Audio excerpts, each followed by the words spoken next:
So the shard shatter arsenal exploded on the scene? Yeah, it is.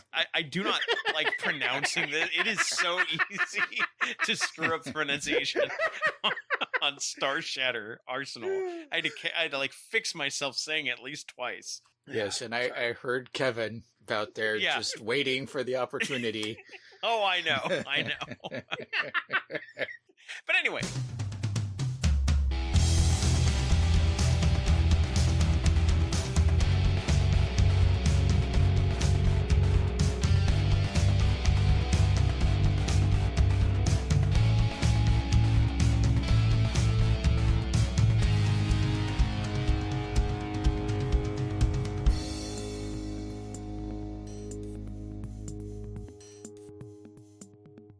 Welcome to Preferred Enemies, the Warhammer 40k podcast that's done talking about humans for now. I'm your host, Rob.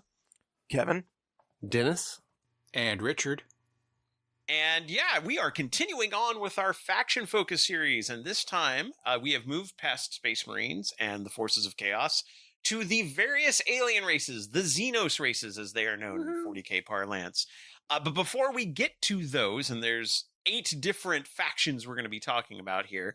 But before we get to that, we did want to touch briefly on the new 500 Worlds campaign box or book set. It's like a set of books and a slipcover.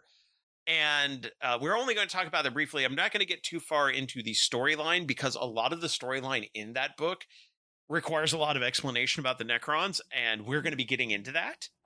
So we will save maybe a narrative review for another day. I don't even think, as of time of recording, Arbiter Ian even has his 500 Worlds story video up yet. He did do a short video next week. Yeah, he did a short video about something at the very end of the book, which is interesting, that the Rock is heading towards Ultramar, and they sent a message from Lionel Johnson himself, which the chat log here shows like, this is an ancient authorization code. Is this a bug? Nope. It's actually confirmed. And the message is just, brother, we need to talk. The Rock is going to people's elbow the Gilliman? Is that what's going to happen? That could be it, yes. No, because isn't Gilliman still on Terra? No, Gilliman's over in the Pariah Nexus right now. Okay. At least as of the last observation of where he was. Right. So Lionel Johnson's going to show up at Ultramar and be like, okay, I got to talk to Gilliman, and Gilliman's not going to be there. He's like, okay, now what? So we're going to find out what happens if they do this the same way they did the Arcs of Omen. I was trying to remember what the name of the set was. If they do it the same way they did the Arcs of Omen books, they leave it on a cliffhanger. They'll introduce what the Lion has been up to for the last 3 years. And then at the end of that, like, he'll figure out where Gilliman is and they'll start heading in that direction, and then that'll happen in the next book. So I expect this will take a few books to fill out. Yeah, most likely. Let's see. This book also has a new campaign-based, like map-based campaign system, which actually has like a fold-out map with stickers, which is a thing we haven't seen since like 8th edition. Stickers. Do you like stickers? Which my play group is super excited to try that out. Also, this book, this book marks a return to boarding actions, which is one of our favorite small format versions of 40k, which is like not quite Kill Team. It's like double-sized Kill Team, basically, which is all like interior fighting with small forces and breaching doors and things like that. With the few times we've played it, it's a lot of fun, and it does support the new Tomb World set of terrain from Kill Team, which I really like. It's like what if Space Hulk had support and could play multiple armies? Yeah. Fair. I mean, and true. The one thing that surprised me about the book, though, is that even though it's got a new campaign system, they did not layer Crusade on top of this. There was no Crusade component to this book. Yeah. And I'm kind of fine with that. I think as we've talked before, a lot of us have fallen out of the Crusade, at least for the faction stuff. I still think the Crusade books themselves can stand up just because they're a Crusade for this specific thing. And saying that, I know my play group is going to start up a Crusade again just to try out new things. So I guess we're not fully done with Crusade, but I am curious if they're going to be a new direction for this going forward, or if this is just a 500 worlds thing. Yeah, I don't know. And we know that there's another set coming, but it is not a 500 worlds campaign book. We have an Into the Maelstrom book coming that is going to feature Huron Blackheart, a chaos warlord who is basically a renegade space marine. And it's also going to feature, I think, Eldari Corsairs, who we'll be getting into a little bit in this episode. Yep. Including a Return of the Prince, I hear. Yep. So because he hasn't had a model, so that'll be nice. Yeah, I mean, we're going to get a couple of characters who have not seen anything outside of Finecast in years. Yeah. And the new Huron Blackheart model, which they revealed on Christmas, is just an awesome reimagining with a face only a mother could love. I don't know. It's kind of annoying, though, that it's another Space Marine Lieutenant model. Hey, to be fair, he was a chapter master. I know. Yeah, well, no, because they called him Lieutenant Huron or whatever. So I don't know. Whatever. No, his name is Luft Huron, not Lieutenant Huron. Yeah, whatever. Who cares? I was just demoting him. No, it looks awesome. I just have to complain as a chaos player because, like, you get new models, you have to complain about them. I'm just waiting till you make your chapter lieutenant. And we also know we're getting a preview show on the 16th, and they showed off another Astroclaws model, their chief apothecary, who just looks like a guy who loves his job. Yeah. Slightly sad I'm going to miss that because I'll be at the Texas Open narrative this weekend when they're having the Palm Springs where they're going to do the reveals. So I'll kind of watch that afterwards. But I'm excited to see what's coming up for the various campaign sets. It sounds like there's not necessarily going to be an overarching narrative, but a whole bunch of little narratives popping up, which is interesting. Unless all the little narratives have a current throughout that we just don't know yet. Yeah. That is true. But our main topic here is the various Xenos races. And one of the reasons we're not covering like 500 worlds that deeply, as I mentioned, is that one of the core races here is the oldest faction, not necessarily in when they were released in the game, but when they are set in the storyline. And so I wanted to actually take us from the oldest race that is featured in the game all the way to the newest, most recent factions that are featured in the game. And I may have told a little bit of a lie during the cold open. There will be humans mentioned. We are not done talking about humans. Humans play into at least a couple of these. Sorry, I know. Humans suck. They do. We are a terrible species. But let's kick it off. Let's kick it extremely old school with the Necrons. The Necrons, you do see in a lot of promotional material these days. They were the big bad enemies of the 9th edition launch box. And they were also featured heavily in animations from, like, the 9th edition launch animation is a really neat look at the various kinds of Necrons that one might face. And Necrons look like a bunch of robots. And they are, but they aren't. They are, if I wanted to get it down into elevator pitch level, Egyptian zombie robots. See, I just remember them as the T-1000s. And that was, T-800s. T-1000s were liquid metal. They've evolved a little bit. They have, and they are a testament to how fluid 40K lore is, based on new information or new visions of what a faction can be, or the idea of incomplete information of the past, unreliable narratives, etc. There's I know we recommend them all the time, but there's a great Arbiter Ian video specifically about, like, the developmental history of the Necrons and, like, how they were originally created, their original model line, how that evolved, and then how that evolved again. And it's pretty fascinating to see, like, how loosey-goosey the lore in 40K can be, and how that's a positive. So highly recommend that video. Yeah. So before they were Egyptian zombie robots, though, they were just kind of vaguely space Egyptians. They were a race called the Necrontyr, who had the unfortunate luck to be living on a planet orbiting a star that poured out huge amounts of debilitating radiation. Home be the cancer. Yeah, they had the worst space cancer. And it kind of gave them extremely short lifespans compared to what they could have had. And at this time, this is millions and millions of years in the past. This is before This is when the dinosaurs were still around on Earth. And there was another species in the 40K universe known only as the Old Ones. We don't know exactly what they look like, although they may be the slan related to the lizard men from Warhammer Fantasy, which is a whole thing, a whole side tangent we could get into, but that's not really important right now. Giant magic space frogs. Giant magic space frogs.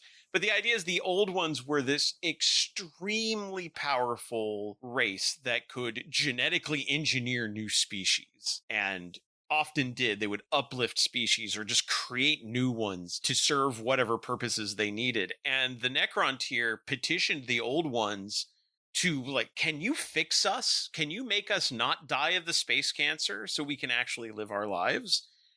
And the Old Ones said no. So the Necron tier got very angry at the Old Ones and said, well, we're going to have to fight the Old Ones, and we're going to just take them out because they spurned us. But we don't live long enough. We don't really have any way to fight them.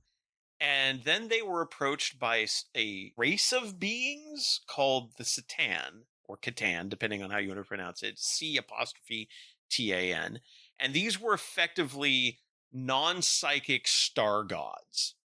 And these gods basically ate souls, but they didn't tell the Necron that. And they said, you know what? The problem is you have these nasty fleshy bodies that just die. So we'll give you the secret to transfer your bodies into sick robot bodies. Then you'll live forever, and then we'll give you our power to go fight the Old Ones and win, and you'll get everything you wanted.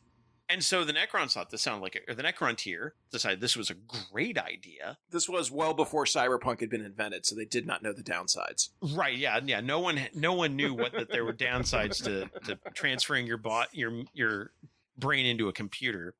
And so they went through the biotransference process. The problem is that for the lower ranked you were in Necron tier society, the less of your soul remained.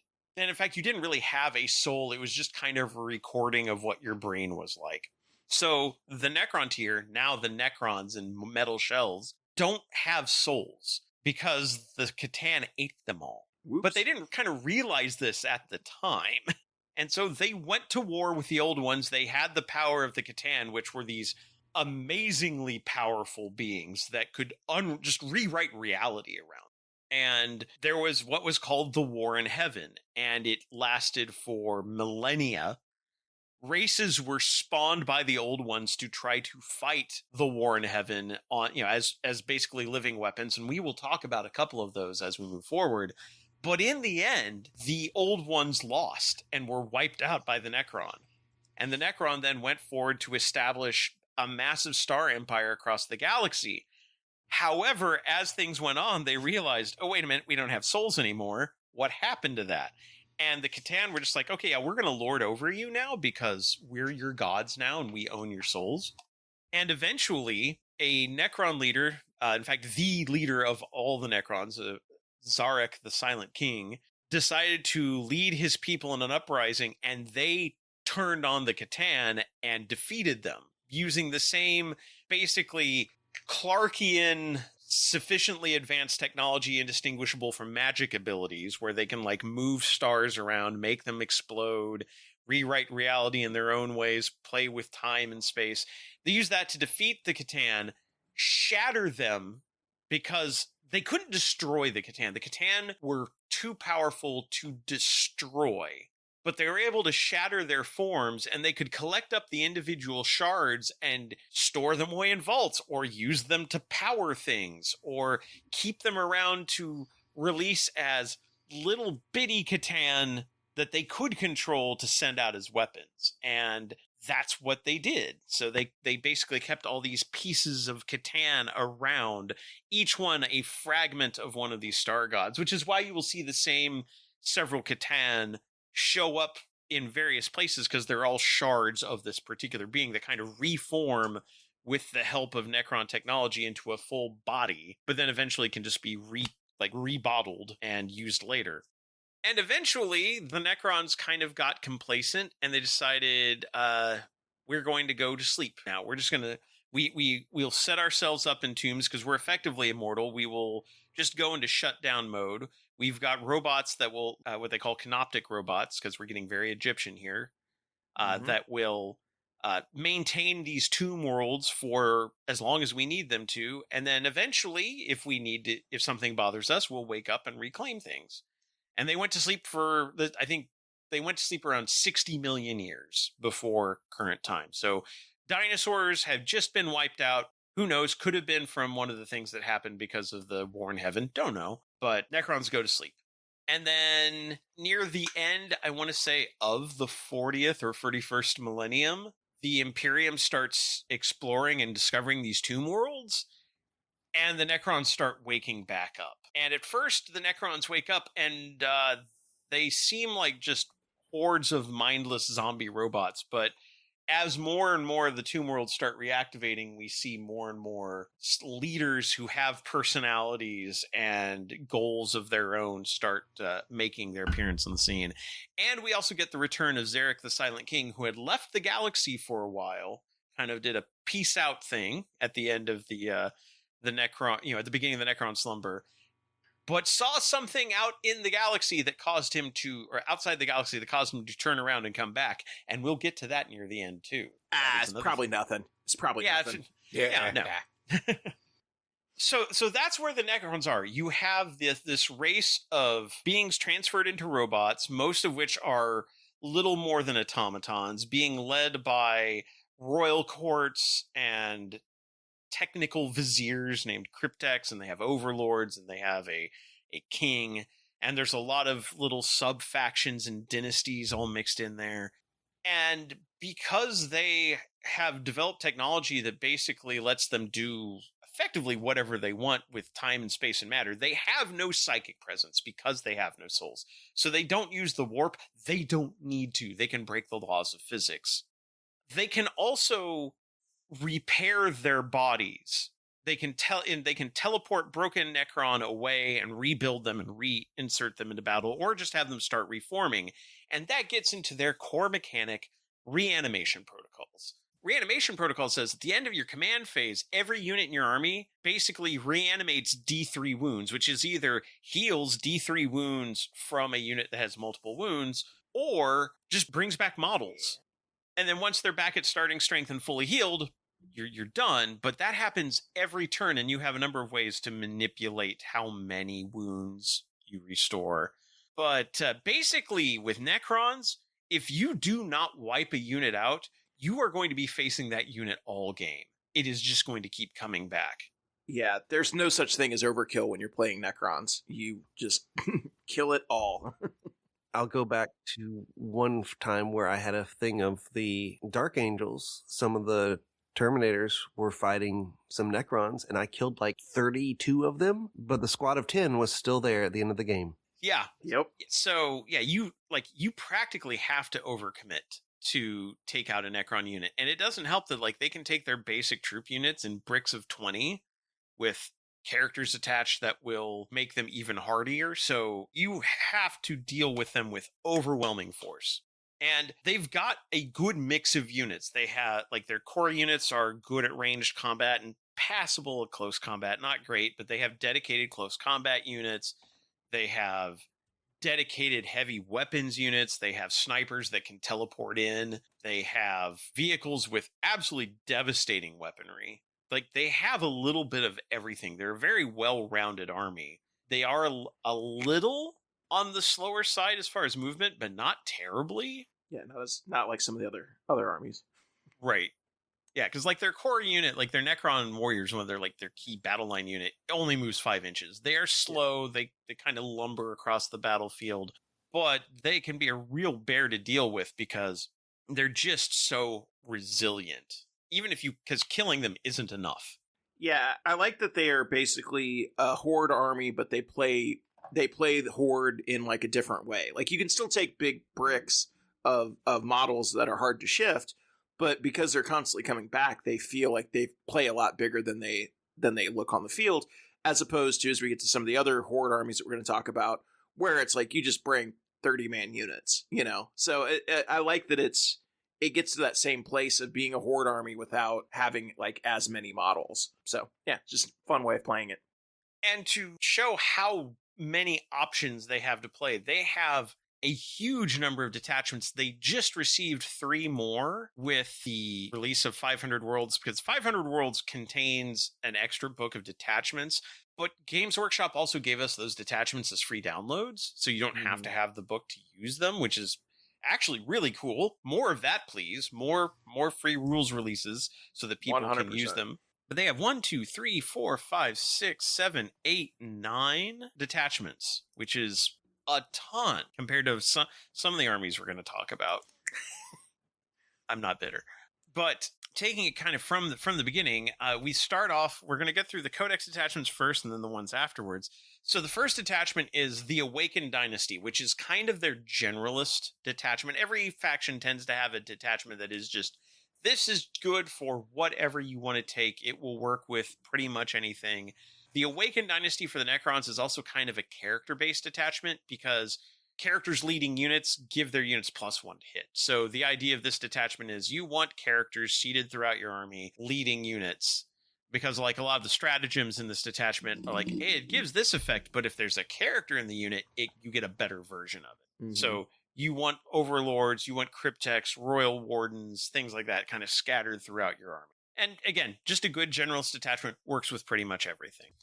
Then you've got the Annihilation Legion, which then requires us to explain Destroyer Cults and the Destroyer Curse and the Flayer Curse. So whether it's a side effect of being asleep for 60-some million years or something else that was introduced by the Satan, and actually 500 Worlds does dig into the background of this a little bit. We may have the source of the Destroyer Curse at this point, Necrosaur Amintar, who is a new character they introduced. Basically, the Destroyer Cults have decided we are no longer, being in these humanoid bodies is no longer sufficient because it's not good enough at killing things. The Destroyer Curse and the cults that form around it want to just obliterate all organic life in the universe. Like, we are better than organic life. There's no point in organic life. Let's just kill everything. And so you have Necrons that will rework themselves into hover bodies or like spider-like forms or snake-like forms and give themselves weaponry that is deadlier than the average Necron just for use against organic life.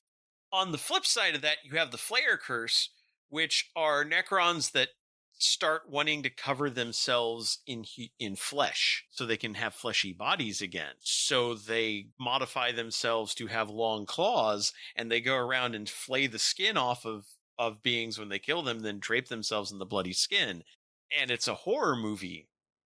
It's the slasher movie version of Necrons. The Buffalo Bill Necrons. Yeah, pretty much. Gonna make an Edgar suit. Also, these are the coolest freaking models in the entire army. Like, the Destroyer models and the Flayed One models are so cool. Like, I love the classic, T-800, metal zombie robot, but, this is where you get all of the really cool, fun stuff. They're also, the Flayed Ones are apparently nightmares to put together, like the new ones. Lots of little fiddly bits, but... Yeah, they are.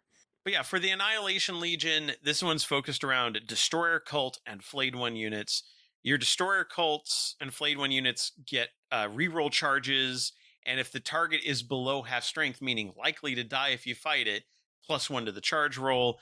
And your Destroyer Cult units that make ranged attacks, which is primarily your Locust Destroyers. I think those are the only ones that actually really have guns. Add 1 to their armor penetration. So you're more likely to do damage, and you're trying to go at things and kill, which makes sense. Annihilation Legion. They want to destroy everything. Then there's the Canoptic Court, which is a kind of like what we described with the Thousand Suns last time, is a board control detachment where your deployment zone is one area of control. If you control half the objectives in the no man's land, that's part of your area of control. If you control half the objective markers in your opponent's deployment zone, that's your area of control. And anytime a Cryptech or Canoptech unit, so Cryptechs are basically your tech priests. They are the mad scientists very much of the Necron army, each specializing in a different way to do terrible things with magic technology. And then the Canoptic units are their autonomous, actually robots that are usually in insectoid forms, although not always. The wraiths are in big, like, kind of like serpentish forms, and they're absolutely terrifying in close combat. But basically, anytime a cryptek or canoptek unit in your army makes an attack, you reroll hit rolls of 1. But if you're in your area of control, you reroll the hit roll instead. And there's a lot of your area in here is called the power matrix, and you have a number of strats and upgrades that work better if you're in your power matrix.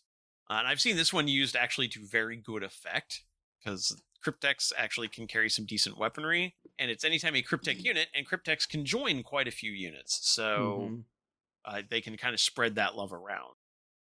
Then you've got the obeisance phalanx, and this is kind of an interesting attachment lore-wise, because they have, in the Necron Society, the Triarchal Codes, which is basically the laws of the Necron that kept the various dynasties from just absolutely destroying each other. The Triarchs were an independent faction controlled by the Silent King, who could go around and lay down the law. If two Necron dynasties started tearing at each other, the Triarchs would come in and say, nope, this is how things are going to be, knock it off.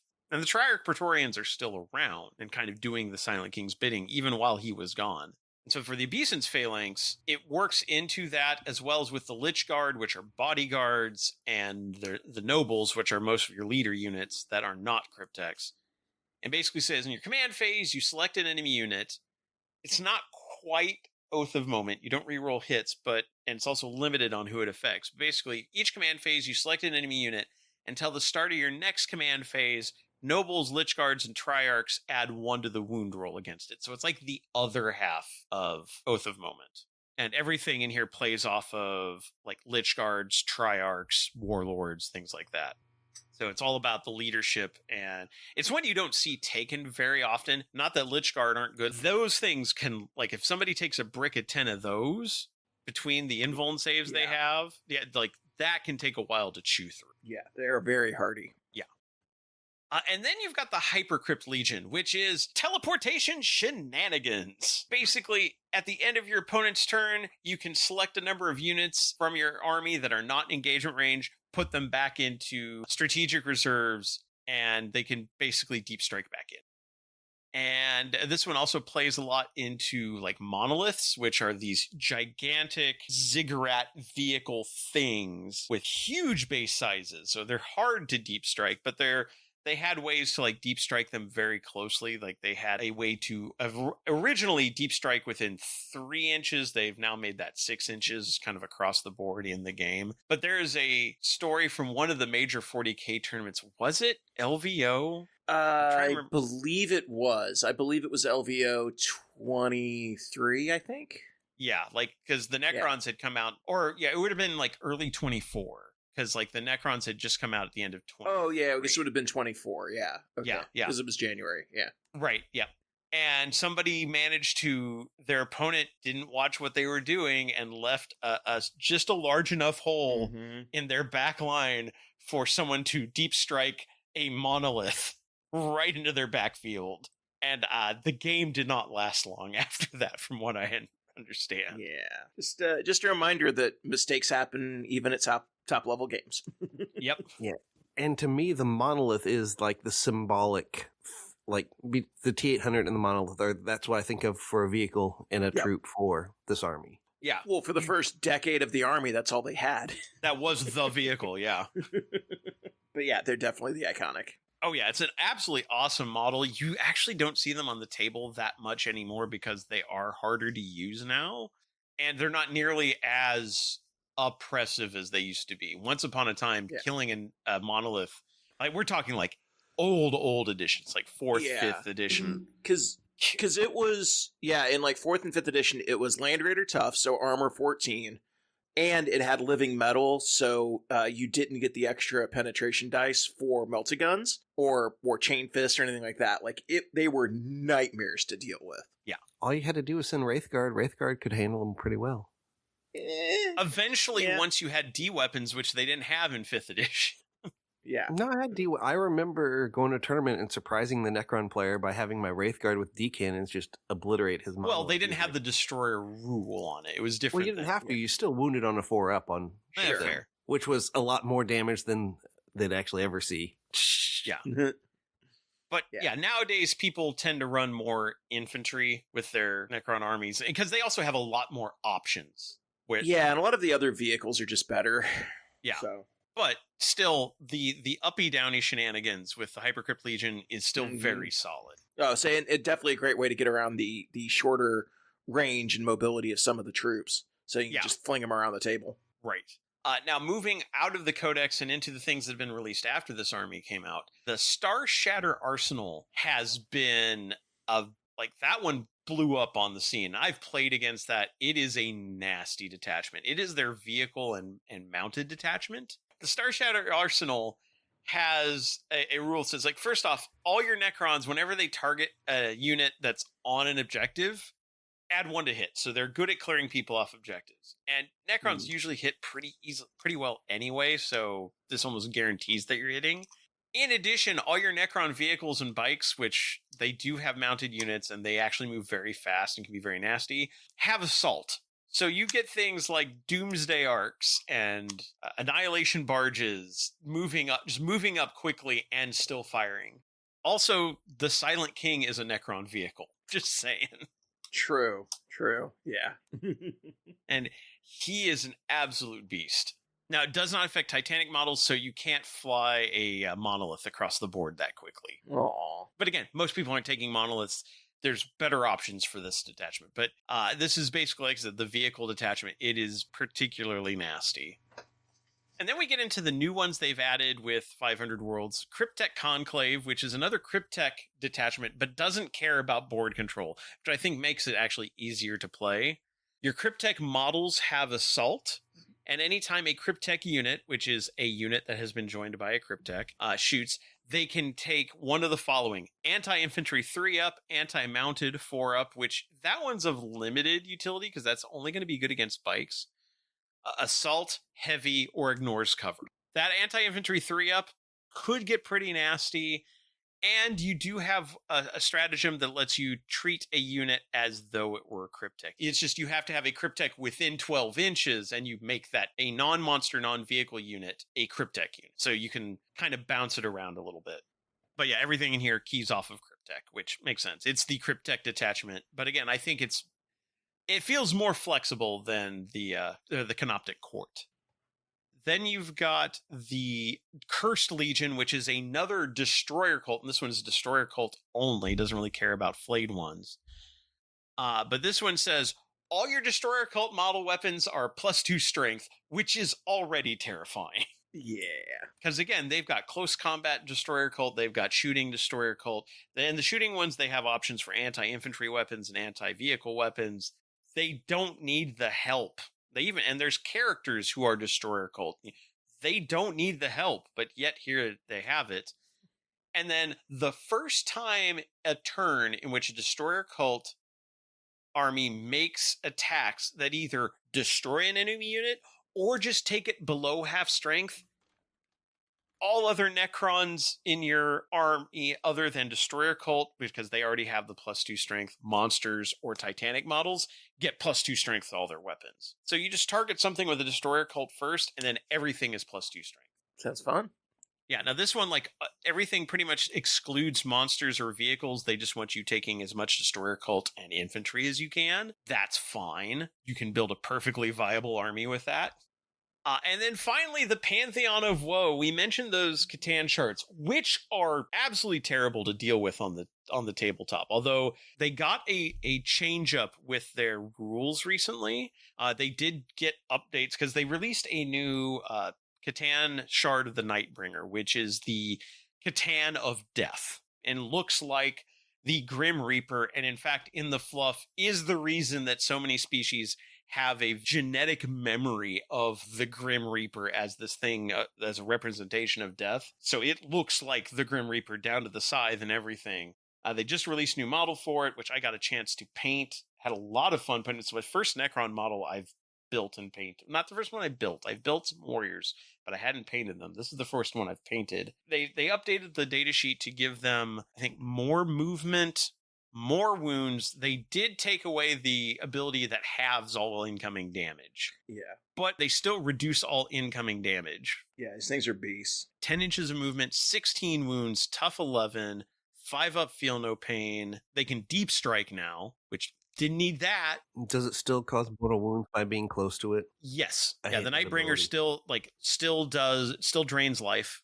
Its scythe is still absolutely terrifying. It still has Gaze of Death, which D3 attacks that do D6 plus 3 damage each at strength 12. The scythe is 6 attacks at strength 14 or 14 attacks at strength 8. Yeah, he's still an absolute monster to deal with. I'm trying to work on my Deathcore of Krieg army right now. You don't need to convince me to play Necrons again. Yeah, do you know how hard this has been? Because between, so when I worked on the Tomb World box set, that included it included a Necron kill team and a unit of warriors and scarabs. And then I have a unit of warriors and scarabs from the Fire Team, board game they did for, Barnes & Noble a few years ago. So, and with this, I've added up, I've got something like 750 points of Necrons now. And I'm I'm so close to having an army. I don't need this in my life. Just add a monolith. No, there's other things I would add that are better. But add add the Void Dragon. Add another Satan Shard. Yeah. Which would get me to 1,000. Also, I would have no friends. Because at 1,000 points, that is not a fair army. Oh my god. Especially if I took the Pantheon of Woe, which is the last detachment here, which is specifically the Catan detachment. Your monster units, which are just Catan. That's it. If they are within 6 inches of an enemy unit, that unit is considered unraveling because they're just tearing them apart at a molecular level just by being near them. You improve their AP by 1, or for everything that attacks that unit. Each time an attack targets that enemy unit, you improve the AP by 1. And then you can choose to take 3 mortal wounds on that monster. And if you do, it becomes a 9-inch aura. And remember, you have feel no pain, so you might not take 3. Right. But the downside of this detachment is that every particular Catan shard, and there are 4 specific ones in the army, has an upgrade that they have to take, which adds to their cost. So they become 30, anywhere from 20 to 40 points more expensive. Mm-hmm. But they're not bad. The Nightbringers gets to declare charge after advancing, which we didn't need to give it that. Oh no, I hate that upgrade. Oh no. I hate to be on the other side of that upgrade. So anyway, so that's the Necrons. We have everything from hordes of zombie robots charging forward, led by overlords, to insane destroyers, to mad scientists, to fragments of star gods tearing things apart. Lots of different options for the Necrons. And despite the fact that they are the oldest race in the 40k universe, they are still absolutely active players in the storyline and have been heavily for the last couple of editions. I mean, even at the grand narrative, one of the Lords of War was a Necron. Yep. Surely this will be the coolest alien race we talk about. There's a lot of alien races to talk about. I know, yeah. Because that's the thing. It's as cool as they are, they're not. And and remember, your mileage may vary. There's going to be something here for everyone, I think, by the time we're done. Yeah. So moving on, let's talk about a race that is not quite as old as the Necrons, but just about. And that is the Eldari, or also known as the Eldar in older materials, also known as magic space elves. Woohoo. And the Eldari were actually created by the Old Ones as psychic weapons to use against the Necrons. Congratulations, your species was created as a weapon. Good job. Yay.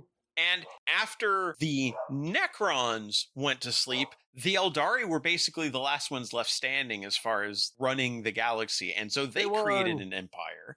And we covered this a bit in our Chaos episode, but they kind of got real up into their own heads about sensation and pleasure. They got bored.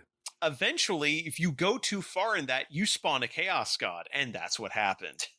basically they formed pleasure cults. They got into obsessive levels of finding the greatest excess possible. Not all of them. No, well, I'm getting to that. Okay. Enough of them. Enough of them did that. Yeah. That They gooned Chaos God into existence. yeah, pretty much. To quote Bricky, yeah. And so Slaanesh was born, it tore a hole in reality, and consumed every Eldari soul for light years. However, not everyone was down with the goon death. And so a number of Eldari kind of saw the writing on the wall. They saw where this was going. It wasn't going well. And they packed up on giant continent-sized ships called craft worlds, and they left. They tried to get as far away from the core of the Eldari Empire as they could. And those are the survivors. And those are the craft world Eldari, also known as the Asuryani. And those are the Eldari you primarily see today. These survivors who have dedicated themselves to lives of focus but not excess. They follow paths through life because they know that their tendency is to get obsessive, so they will follow a path, and then eventually they're like, I have reached as far as I want to go on this path. I will switch to a different path. And that path could be the path of the baker, the path of the mechanic. It can also be the path of the warrior or the seer. And yes, there are occasionally Eldari that will go a bit further beyond a path than they should, but they make use of those, and they still have not fallen to the excesses of Slaanesh. The downside is they are all cursed to have Slaanesh take their souls. So they figured out a way around that. They all carry little gems on them, and that gem is called a soul stone. And when an Eldari die, the soul stone is enchanted through, space elf magic to suck their soul into it so Slaanesh can't have it. And the great thing about these stones is that they then collect these stones after an Eldari dies, and they take them back to the craft world and they plug them into a thing called the Infinity Circuit, which is basically virtual Eldari heaven. And souls can be removed from virtual Eldari heaven when needed and put into bodies to reanimate them, which they generally don't like to do because imagine ripping your ancestor out of heaven and putting him into a robot. Not something you really want to contemplate much, but it does happen on occasion from necessity. The Eldari had a number of gods. Almost all of them were killed by Slaanesh. There are at least 3 that got away in some fashion or other. We know there's Isha, their goddess of healing, who got kidnapped by Nurgle. And he's keeping her around at the center of his garden because she can't die from his plagues, but he will test them on her, which is very cruel. Yeah, it sounds awful. Yeah, it's absolutely an awful way to live. There is Kegarak, the laughing god, who basically just threw a big middle finger at Slaanesh and then disappeared into the webway. And Kegarak's followers are called the Harlequins, who are the storytellers of the Eldari species. All of the Eldari, we'll get to that in a bit, and basically tell the story through interpretive dance and murder, which is pretty much the same thing as far as Harlequins are concerned. Yeah. And then there is Kala Menshikain, their bloody-handed god of war, who went toe-to-toe with Slaanesh and did not get eaten, to be fair, but got broken into a bunch of different shards, which have been collected and placed into shrines on the various craft worlds placed in statues, and those statues can be animated to become the avatar of Kala Menshikain, or sometimes just the avatar of Cain, as you'll see on the tabletop, which is a giant molten statue with a bleeding hand, and that will absolutely kick your ass if you decide to go into a fight with it. Beyond that, there is a 4th god that has not been built, not fully born yet, and that is Ennead. Ennead is the god of death, and specifically there is a prophecy that when every Eldari is dead, they will all have been loaded into the Infinity Circuit, and the collection of the remaining Eldari souls in the various Infinity Circuits will join together and make Ennead, and Ennead will be powerful enough to kill Slaanesh.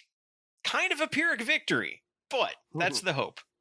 But thanks to events that happened around the time of the switch from 7th to 8th edition and directly involved in the reanimation of Rabute Gilliman, the Inari came into being an avatar of Inead was born, and basically a high priest servant leader of the Inari basically died and came back to life, and then demonstrated that ability to other Eldari, and has built up a kind of a cult following doing its own thing that the other craft worlds aren't really on board with. So it's like a separate sub-faction of the Eldari doing their own thing and trying to find ways to manifest Inead without having to kill all the Eldari.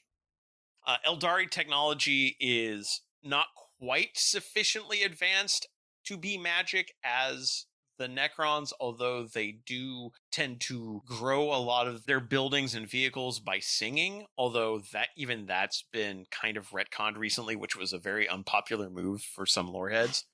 But most of their stuff is made out of a material called wraithbone, and their weapons tend to fire micrometer thin shards of metal at extreme velocities that will just like punch through armor. They also have a lot of distortion weapons, which tiny warp rifts that will tear you apart and suck your soul away. Not fun to deal with.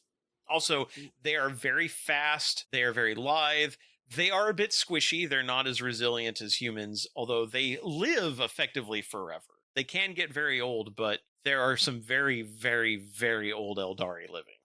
Based on their speed and their litheness, their core mechanic is battle focus. At the beginning of the game, based on game size, you get a number of tokens every turn that you can spend for various movement bonuses, which could be anything from an extra 2 inches of movement, being immune to Overwatch, vehicles getting assault, getting 6-inch consolidation after combat instead of 3-inch, or being able to move after an opponent falls back or shoots at you.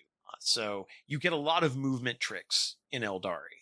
They are a very fast army to deal with. They will get where they want to be. Now, whether they'll survive once they get there, that remains to be seen. Again, their detachments, again, we have the Generalist detachment, the War Host, which just gives you extra battle focus tokens. And some of the maneuvers get buffs, especially the ones that have random movement thrown in. Well, they also get +1 inch on the normal one as well. Yeah, so it's like 3 inches on the +2 movement one instead of 2 inches. That's big. That is very big. And that one is just kind of the good all-around, whatever you take in the Eldari army, it'll work nicely. You've got the Wind Rider Host, which is their bike detachment. It makes your bikes battle lines, so you can take more of them, and it lets you redeploy bikes, a certain number of bikes every turn, if they're near the board edge. So they can leave the board and then come back on the next turn, which gives you a lot of maneuverability tricks. I like this one because I got into Eldar because of the jet bikes, but on the field, you have to play this one kind of strategically, because if you just have them and try and have them be your main force, you'll get shot off the board. You still need some heavy stuff to kind of help out. Yeah. Right. Moving on, we've got the Spirit Conclave, which is the Wraith Construct attachment. Those are those souls pulled out of the Infinity Circuit and plugged into robot bodies. The thing about Wraith Constructs is normally one of the things about being in a Wraith means you're only kind of vaguely aware of the physical world, so everything's kind of like dreamlike. So normally, Wraith Constructs don't have battle focus. They can't move that fast.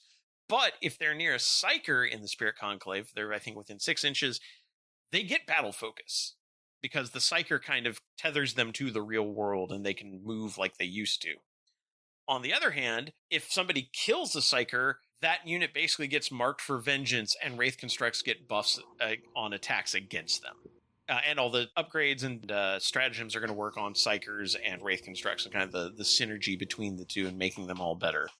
That one's an interesting one to build because the Wraith Constructs have very good guns. Yes.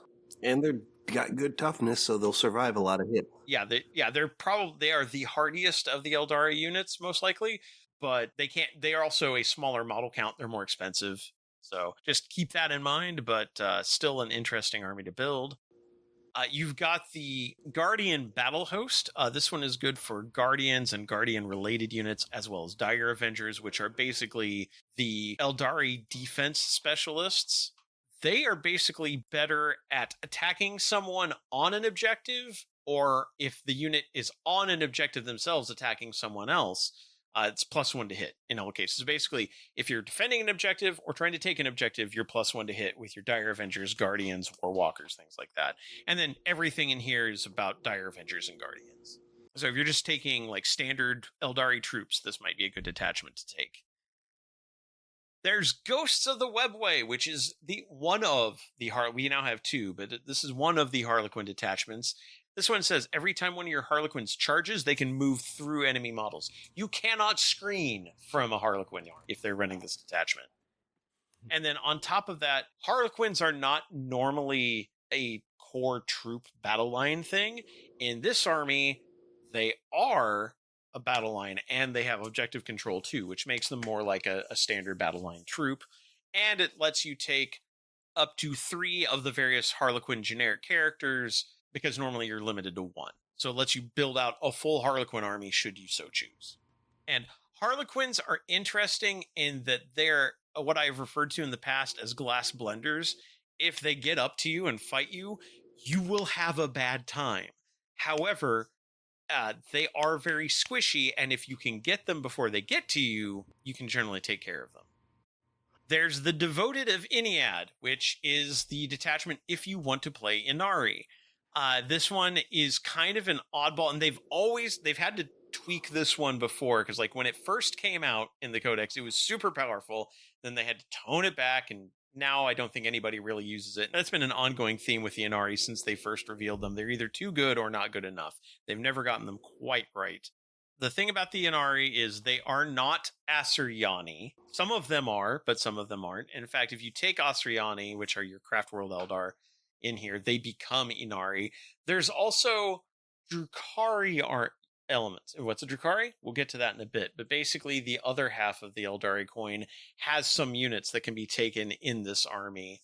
Basically, your abilities here, if someone destroyed one of your Inari units, you can move, or if they destroy an enemy unit that was within 6 inches of one of your other units, you get like a free D6 plus 1 inch move.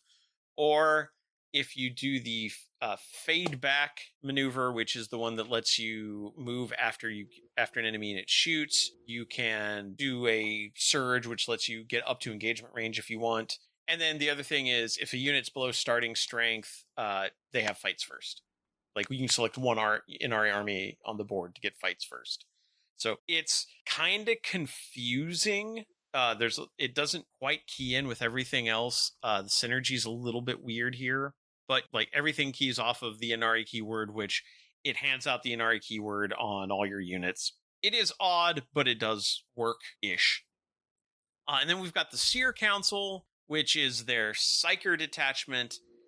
This one has one of the weirdest army rules I've seen recently, where you roll a number of D6 at the beginning of the game, and then the results of those D6 tell you, okay, so here's there's a chart of number to stratagem. Each die basically says you can use one of these dice to use that stratagem for 1 command point less, which tends to make them free, barring any abilities that make them more expensive. It's really weird. It's how they tried to tone down the psychic dice. And some of them can actually be really good, but the fact that it's random, you can't count on it. And I don't see a lot of people using this except for if they just want to try out something. Right. Yeah. So you don't see this one very often. It's just kind of an oddball, but it is their Psyker detachment. Because before they had one that just gave you here's how many dice you can just sub in these results for other dice or get rerolled. Yeah. No, that was way too powerful. So the other thing about the psychic one is, I mean, if you have 5 dice, that's 5 free command points as long as the stratagems you want to use. So I mean, that's the question. It's powerful. Yeah, it can be powerful, but you are very dependent on the luck of the dice. And then we've got the Aspect Host, which is, I mentioned that there were Eldari that followed the path of the warrior to an extreme level, and that's when they basically, Aspect Warriors study one aspect of combat to the exclusion of everything else. So you have the Dire Avengers, which become experts in defense, or you have the Fire Dragons, which are experts in melt-a-gun, or you have the Howling Banshees, which are experts in running up and hitting you with a sword. things like there's like several different aspect warriors, and this detachment says each time an aspect warrior or an avatar of Cain, that giant molten statue, is selected to shoot or fight, you select one of the following. They reroll hit rolls of one, or they reroll wound rolls, which makes them very consistent. Yep. This is probably the main detachment people take for the army. Yeah. And aspect warriors are a lot of fun. It makes for a very colorful army too, because everyone has its own color scheme. So you can have this very motley looking army, but it will work like a well-oiled machine because everything is a specialist at doing something. And that something is killing things in new and interesting ways. Then outside of the Codex, we have the Armored War Host, which is their vehicle detachment. Gives all your vehicles assault, which means that's one battle focus you don't have to spend. And this one actually came out before the new army rule came out, so it doesn't quite gel 100% with it. And then you can reroll advanced rolls for your flying vehicles, which is most of them. And then finally, we got a brand new one at the end of the year, last year, as part of Grotmus, and that is the Serpent's Brood. This is another Harlequin detachment. This is their bike and transport detachment. Your bikes and vehicles for Harlequins have sustained hits 1, and when a Harlequin's unit gets out of a transport, they also have sustained hits 1. And then it has the same upgrades to troops and characters as the Ghosts of the Webway. So extra OC and multiple copies of characters. So interesting to see 2 different varieties of Harlequins that you can play out of the Eldari Codex. Not the last time we're going to see Harlequins in this episode either. But yeah, if you want to play Magic Space Elves who are mostly focused on moving fast and hitting hard and hopefully not getting hit in return, Eldari is a fun one. Also, a lot of just weird space magic you can work in the Eldari. And a good variety of unit types, as you said with the Aspect Warriors. They all look different, so they give you lots of different options for an aesthetic you like. Yeah, I painted up an Eldari army for last year's Midwest Conquest, and that was actually a lot of fun, and I had several different units of Aspect Warriors of different types, including their Phoenix Lords, which are like the embodiment of every aspect in a single person, generally carried on by their suit of armor and the souls attached to it. Those were a lot of fun to paint. It was also the most paints I've used for a single army, just because so many different color schemes. Moving on, we've got the race that is the other half of the Eldari coin, as I mentioned, and that is the Drukhari. So the Drukhari are the other survivors of the birth of Slaanesh. They did not get out of town exactly. They were totally on board with the torture and the pleasure and the excess. They were all in on that, but they managed to just slip into the webway and hide out there in time during the birth of Slaanesh and the wiping out of the Eldari Empire. However, they are not free from Slaanesh. Slaanesh, even if they hide in the webway, Slaanesh is still tugging on their souls. Slaanesh drains bits of their souls away constantly and causes them to age and wither. And when they die, Slaanesh will get their souls. However, they discovered that there's a loophole. If they torture other people and cause them pain and suffering, they can basically top their souls back off and stay young and vital. So that's what they do. They decided, let's lean into that and become pirates and raiders and live in the webway where the warp can't get us. And that's basically what they've done. They are the very evil version of the Eldari who learned nothing from what they did 10,000 years ago. Yeah. They are broken into 3 groups, roughly.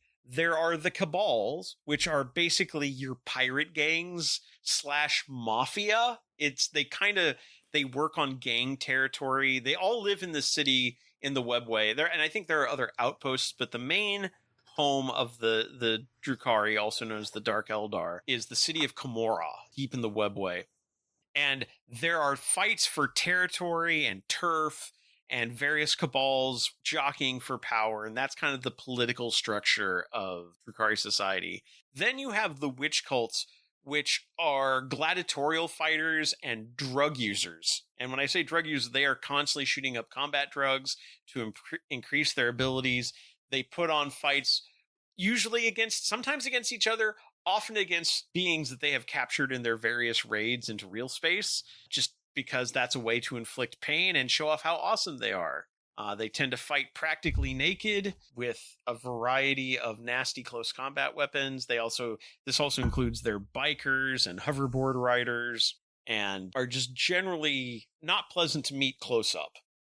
And then the homunculi covens is the third faction, and that is the expert torturers and doctors in the society. They don't really make a distinction between the two, but they are experts at flesh crafting to the point that they can, like, if you have a Drukhari who is nearly dead or mostly dead, they can probably regenerate their body from almost nothing.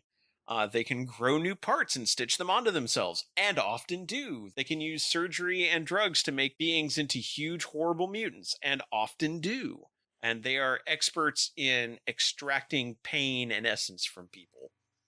This is not a good faction. These are not good people. These are actively terrible, choosing to do bad things people. So if you want a good villainous alien detachment, like, this is, like, you can argue that the Necrons are just maintaining the territory that they've had the whole time, and they've, much like Sam Reich from Dropout, he's been here the whole time. The Drukhari are just choose to actively be bad, because it's the only way they can keep their soul. Like, do they have a reason? Yes. Is it good? No. I mean, the other aesthetic I'd say is the horror aesthetic from all the homunculi. If you like horror yeah, aesthetics. for sure. Their creations are absolutely terrible, or like just looking, and I mean, well sculpted, just unpleasant. Their core mechanic, as one might surmise, is power from pain.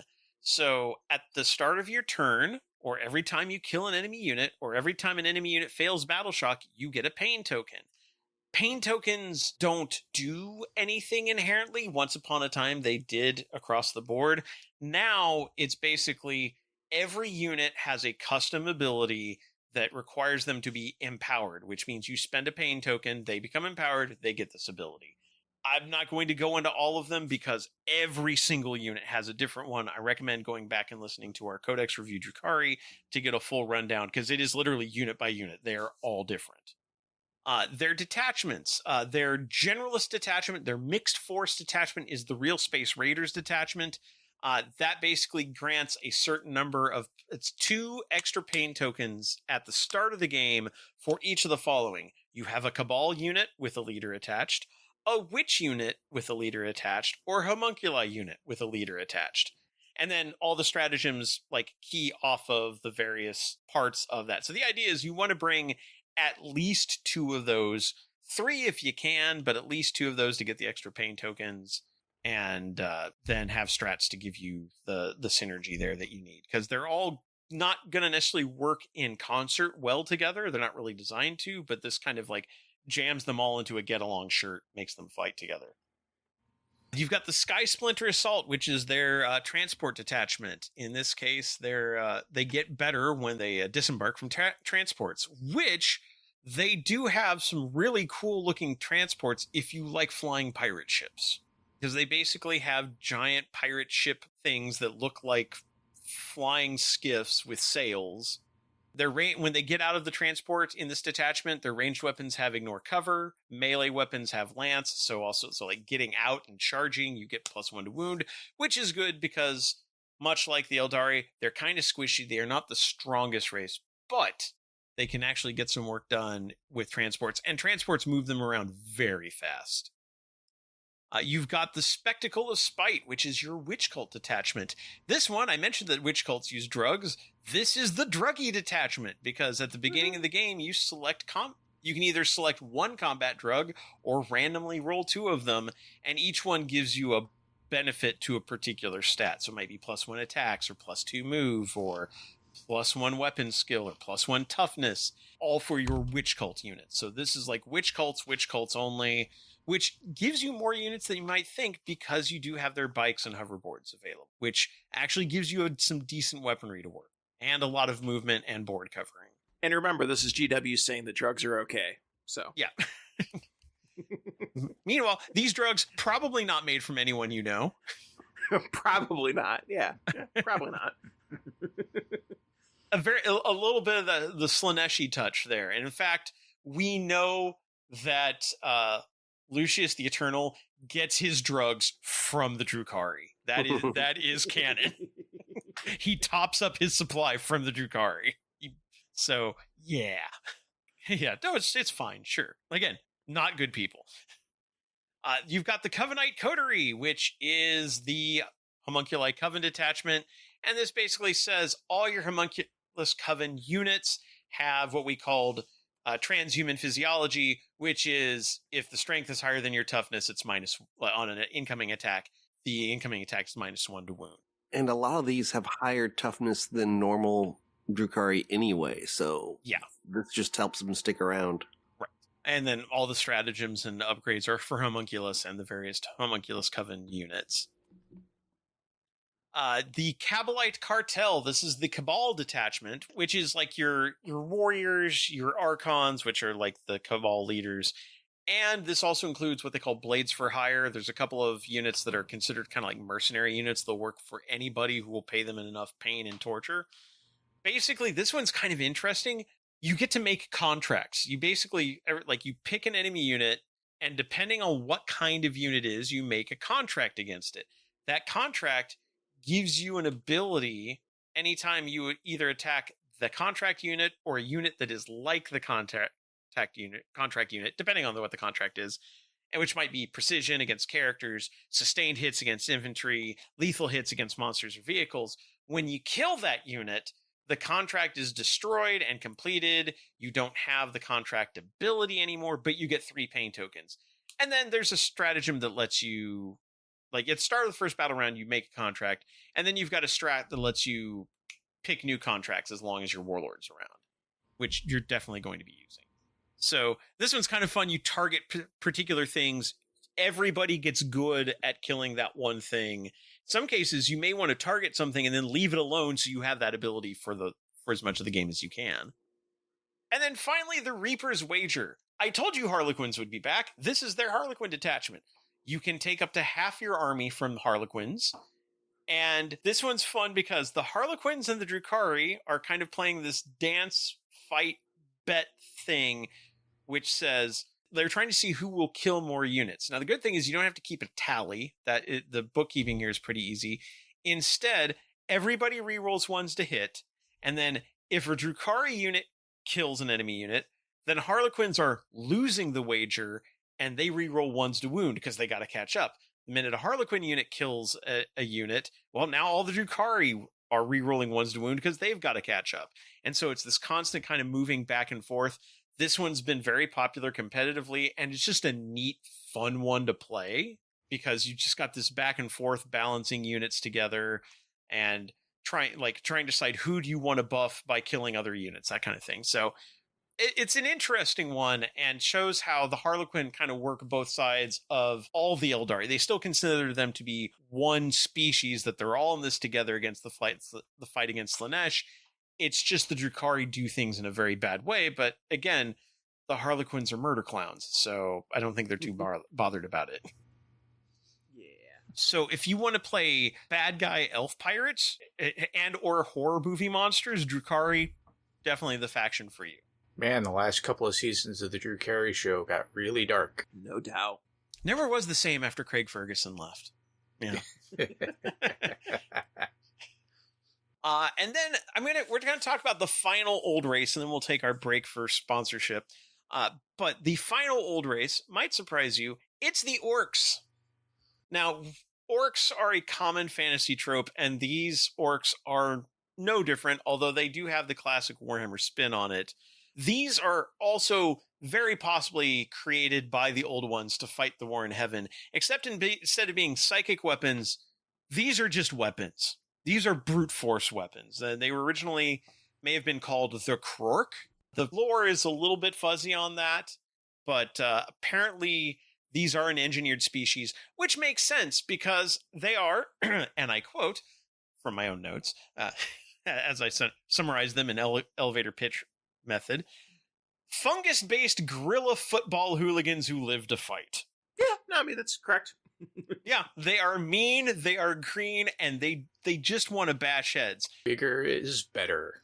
bigger is better. The more fights you win, the bigger you get, baby. And their society is ranked by size. If you're bigger, you're the boss until somebody bigger than you shows up. Then they're the boss. And the biggest orc of all, Ghazghkull Thraka, is the biggest boss. They are an interesting species in that they exist, again, only to fight. That is their purpose. That is all they want in life. Now, how does a race like that function? Well, there's got to be scientists and technicians and they also want to fight, and they don't study or research anything. They just know how to do things. They are genetically born with whatever ability they need. Now, most of them just need to know how to fight, but occasionally you'll have one that is just born to be a mech, and that is what he does. Innately knows how to put things together. Dachshund just inherently know how to stitch body parts together. Doesn't have to be from the same body. Doesn't matter. It's all fungus-based. It'll stick together and work. Honestly, as long as you believe hard enough, it'll all work. And in fact, that is how their technology works. It is suggested that they create a gestalt psychic aura around themselves. That orc technology works because they believe it does. If anybody else picked up an orc weapon and pulled the trigger, it would probably explode if it did anything. But an orc does it, and it shoots just fine. And they can slap pieces together from different looted technology, and it works. It shouldn't, but it does. They are equal parts comical and terrifying. They're comical because they're funny. Because they talk in like these weird Cockney accents, and they're silly. Their weapon, they like teleporters and stuff like that, and scorches and ludas. And in the past, they've had some very silly lore. They're also absolutely brutal close combat monsters. Mm-hmm. Like they're gigantic. Like they're as big as Space Marines, and they live to just fight close. Their shooting technique is fill the air with bullets. We'll hit something. Shoot as much as possible. We'll hit something. But they prefer to get into a big close-up scrap generally. Although there are some that get fascinated with shiny new guns and being vaguely better at shooting than anyone else.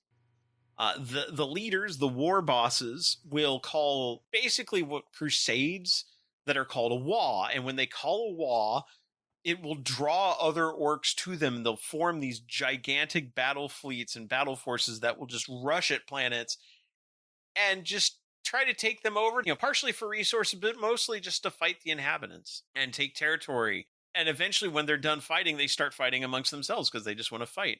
And if they're defeated, they're never defeated. It just means they run away so they can fight another day. They just want to fight.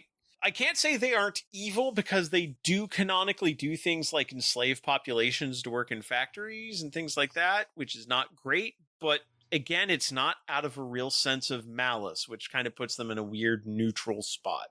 They destroy things like mad, so they're not good. But if you want a faction that just gets into a fight and just loves to fight and has rickety, ramshackle technology that shouldn't work but does, this is a fun one. Their core mechanic, I mentioned the Crusades called Waaghs. Their core mechanic is Waaagh. And once a game, you can call a Waaagh. And if you do this out loud at a tournament, every orc player will tend to join in with you. This just happens. When you call a Waaagh, for one round, all your orc units get advance and charge, +1 strength, +1 attack, and a 5-up invulnerable save. And orcs tend to not have the greatest armor, but that 5-up invulnerable save goes a long way, and then that turn, they just want to get up in your face. And they will. A lot of being an orc player comes to figuring out when to properly time the Waaagh. Like, get into position and then Waaagh and just rush the enemy. Because that's how orcs fight. There's not a lot of deep thinking here. Nope. Run at, smash. Yeah, run at, hit with large sword. Or stick, or fist, or whatever. Hit with other guy. Doesn't matter. Your detachments. The War Horde. This is your generalist detachment. This one's very basic. Melee weapons have sustained hits 1. Because if orcs needed something, it's more attacks. Yes. Yep. This one's just anything you take orky, this will work with it. Very solid. You've got the Big Hunt, which is what they call what would be considered a beast snagga detachment. Beast Snagas are a subset of orcs that were introduced relatively recently in the lore who are just focused on taking down the biggest monsters that they can, just because they like a good fight, and monsters put up a good fight. Vehicles also qualify as monsters as far as they're concerned. It's a big thing that they can fight. So there are a number of units that have the Beast Snaga keyword, and in this detachment, every turn you select an enemy monster, vehicle, or character. So it doesn't matter if your opponent doesn't have monsters or doesn't have vehicles, there's going to be something that you can target. And your Beast Snaga units get to reroll charges against it and +1 AP. So they're going to get up into the thing that they have decided to fight, and they're going to have better armor penetration against it. They don't need more attacks necessarily. They'll be fine, but they just want to get into a close fight. It does require you to take a certain subset of units, but if you have a Beast Snaga army, and they did release a Beast Snaga army box when they first revealed the Beast Snaga units, you might have those. It's a lot of units that do tend to have like pretty good movement. Like they can get across the board really fast, so it can be kind of a scary army to play. Yeah.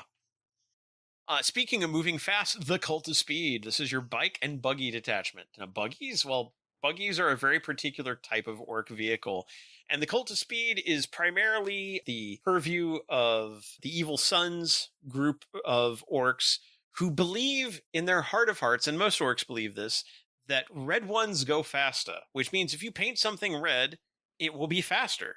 And because orc technology works because they believe it does, they are.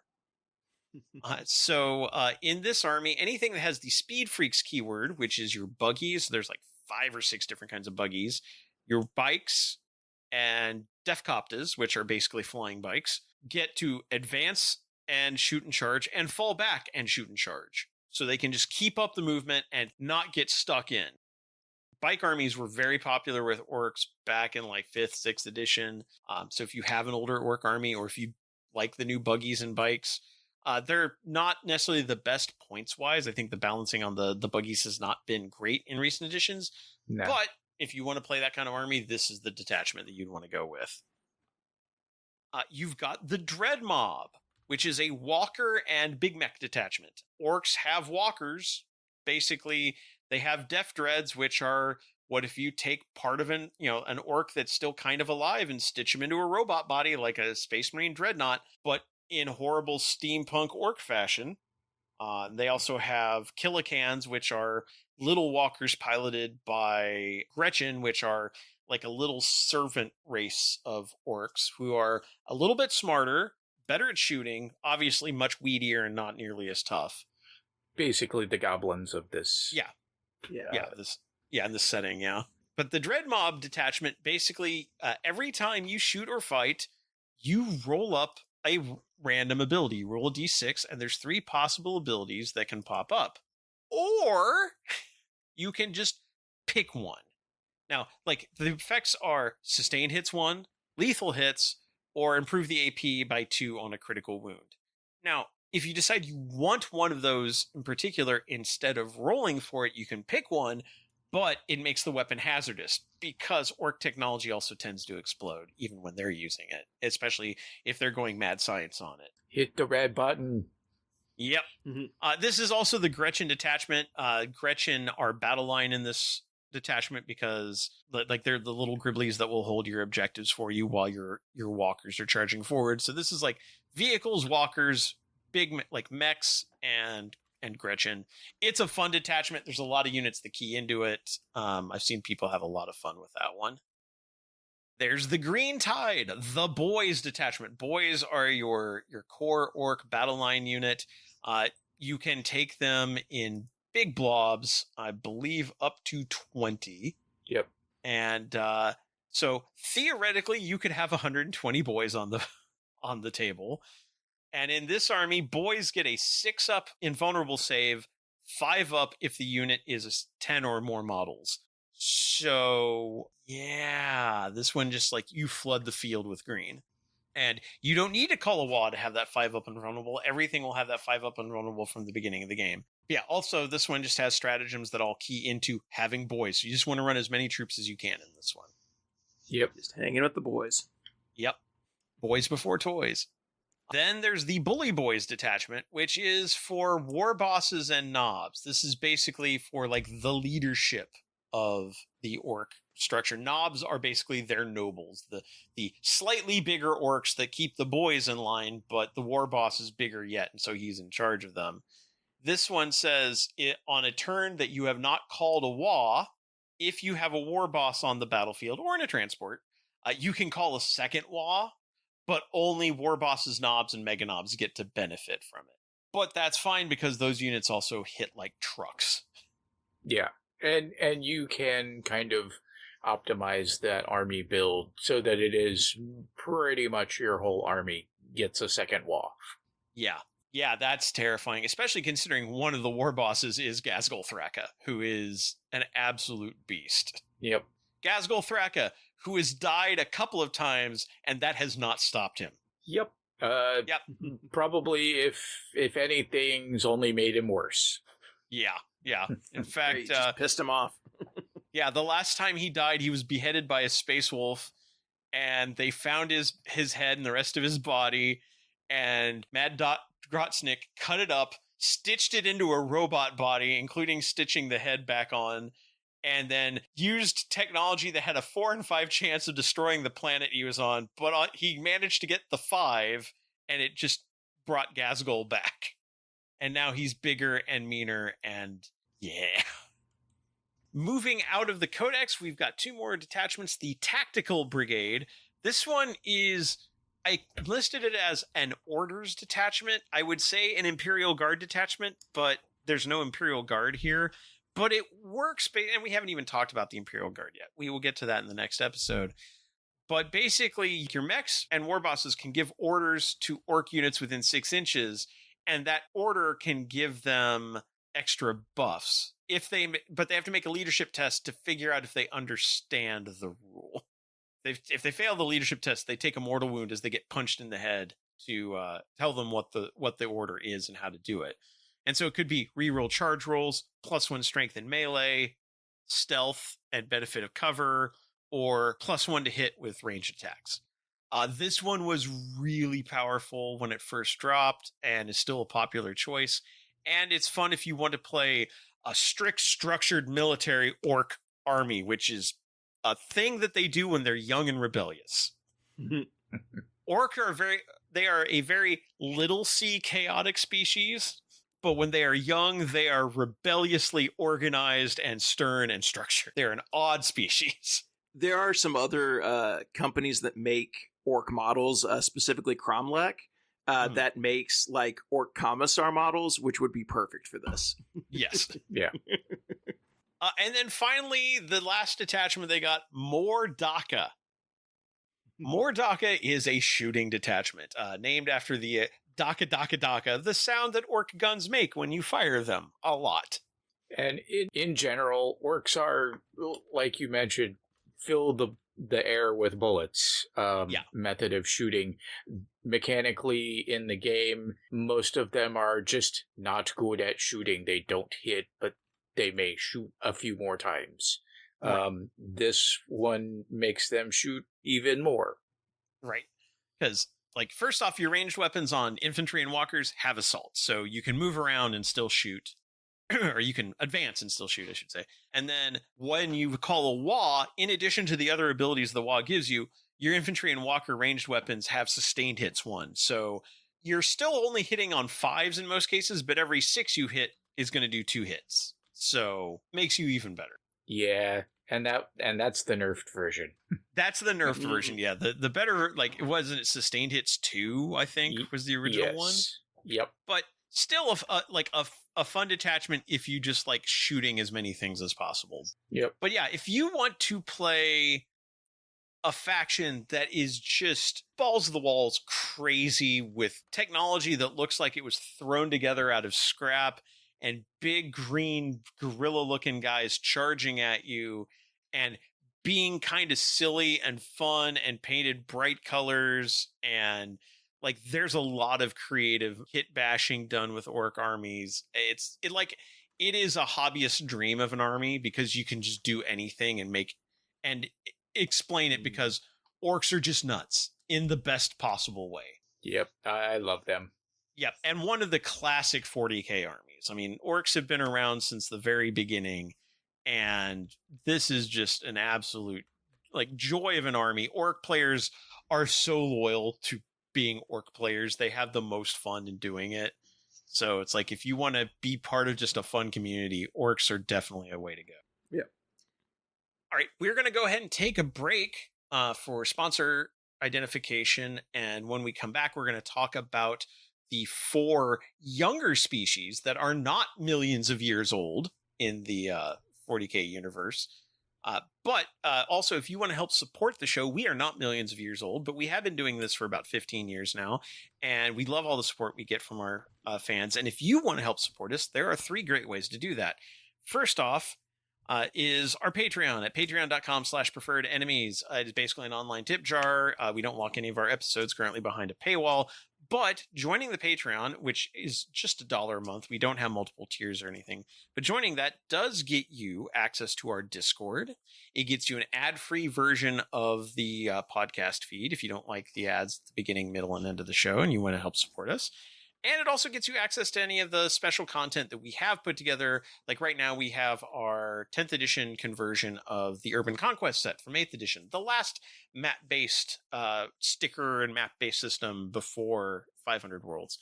Also, it's just a fun community to hang out on our Discord. We have a lot of great people there who are just, we've met in person, a lot of them, and played them. It's just a great time.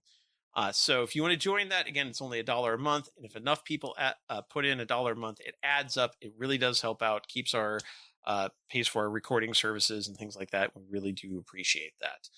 Second is YouTube. We are on youtube.com/@preferredenemies. We have put up video versions of the podcast, usually a week after the episode drops. And if you like there, subscribe, do all the standard YouTube things to help us with the algorithm, like, comment, subscribe.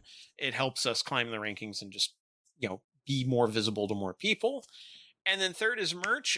We have merch at preferredenemies.com/merch. If you want to buy shirts, hats, mugs, stickers, anything to help rep the show and get the logo out there in public. We really do love seeing that in public, and we'd love to have more of that out there. And we want to use some of the money that we're bringing in from our sponsor drops to pay for more artists to create more merch ideas for us and just kind of grow the community that way. But anyway, we're going to take a break for sponsors, and when we come back, we've got 4 younger races to talk about. See you in a bit.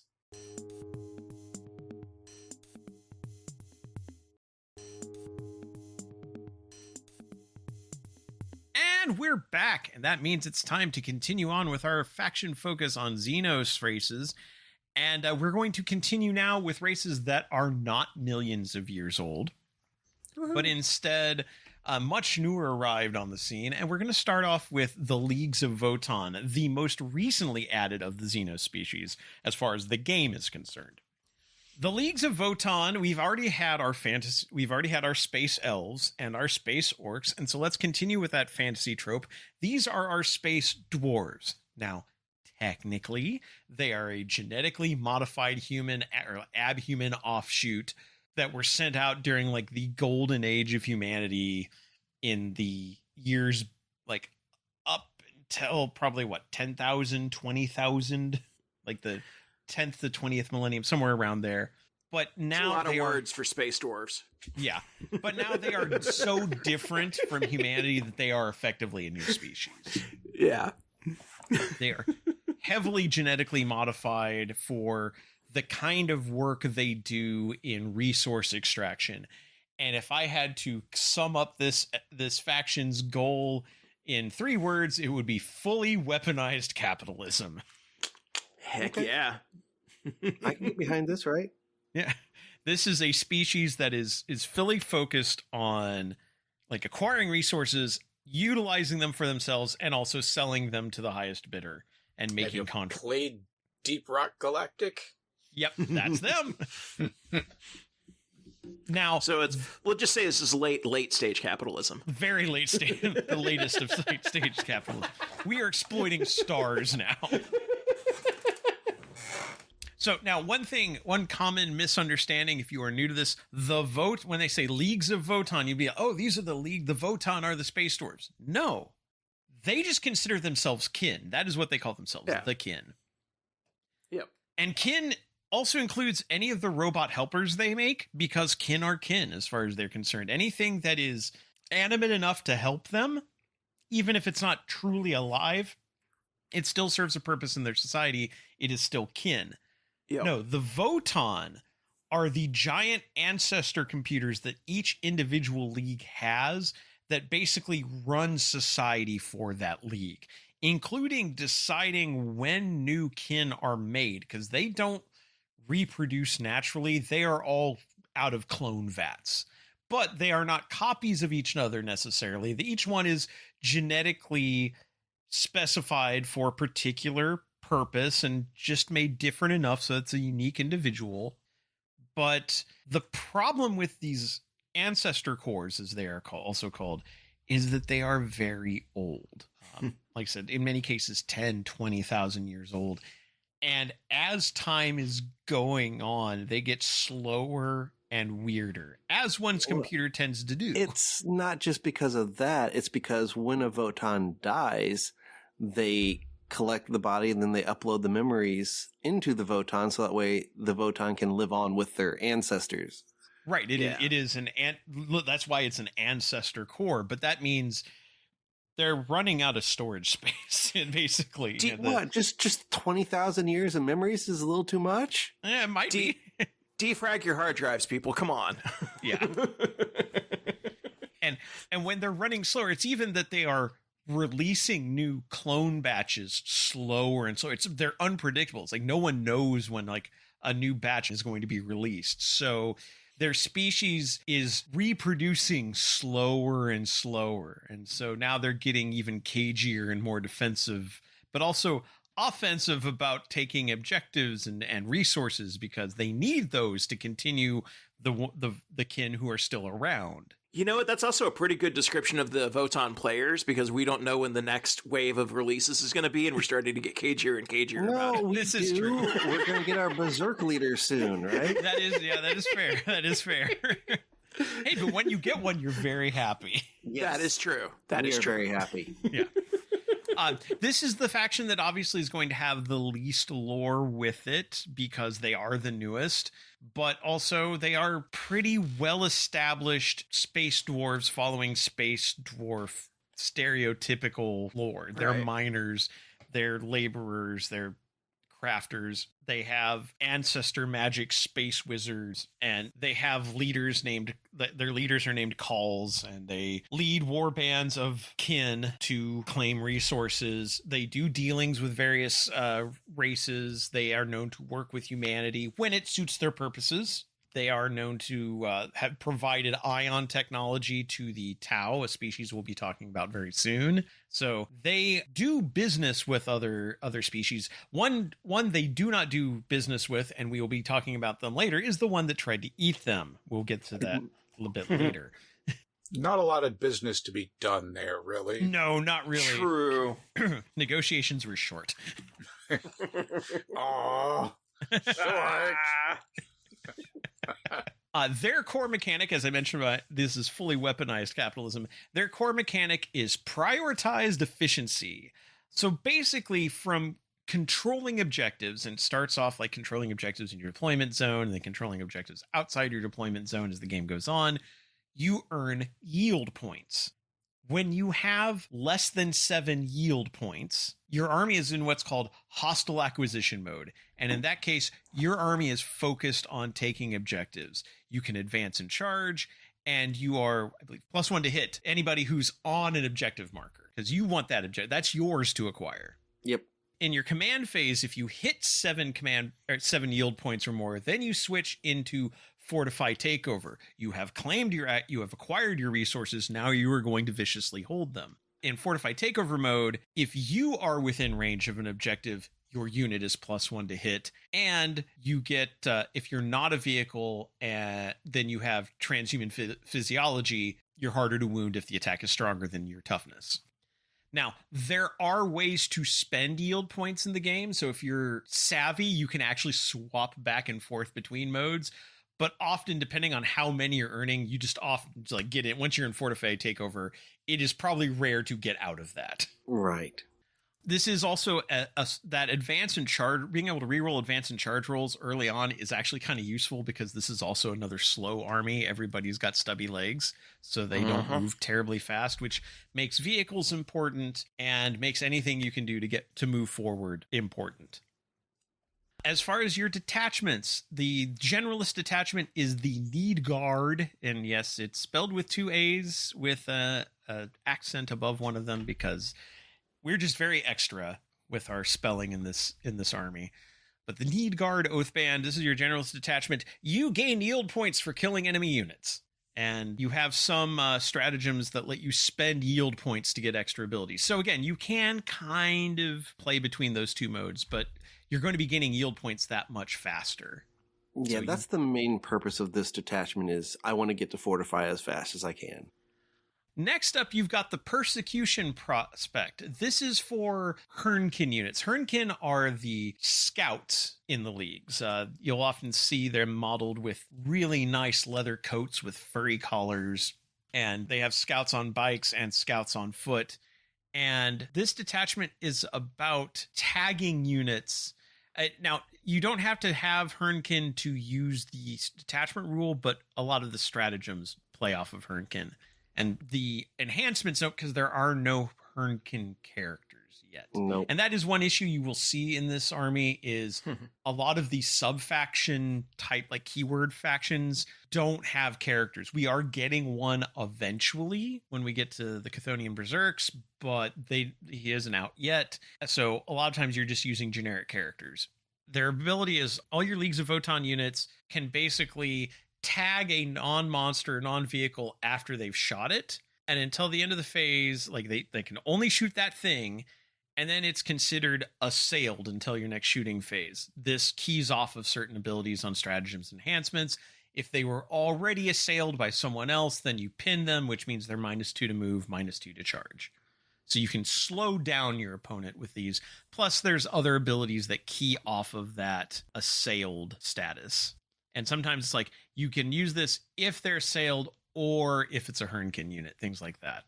It doesn't necessarily limit you to Hernkin units, but it will work better if you use Hernkin. Yeah, you should probably use a balance, but the Hernkin will be your most focused to try and hamper things and kind of just do hit and run type tactics, and then let the other ones kind of hit them harder or assault them as needed, because there's no real heavy weapons and there's no real melee with the Hernkin. No.